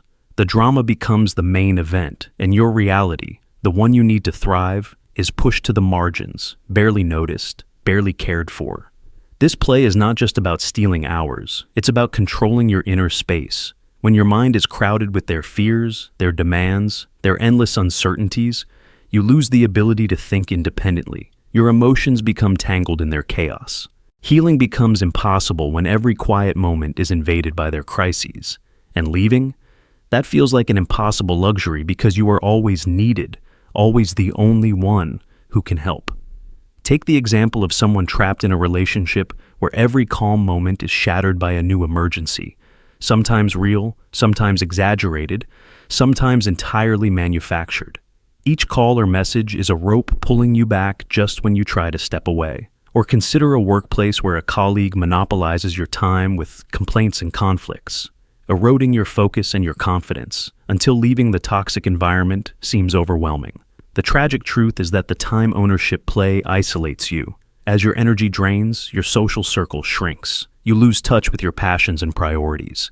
Your self-worth becomes tangled with their neediness, and the cycle feeds on itself. The more time you give, the more they demand, the more you feel unable to break free. Escaping this trap requires reclaiming your time as a sacred resource. Boundaries must be drawn, not as punishments, but as acts of self-preservation. Saying no is not betrayal. Prioritizing your healing is not selfish. Protecting your mental space is the foundation for clear thought and courage to leave when necessary. Remember, your hours belong to you. Drama and doubt are distractions designed to keep you trapped in someone else's story. The moment you recognize the play for what it is, you begin to take back control. Your peace, your clarity, your freedom, they depend on owning your time fully. No one else has the right to steal that from you.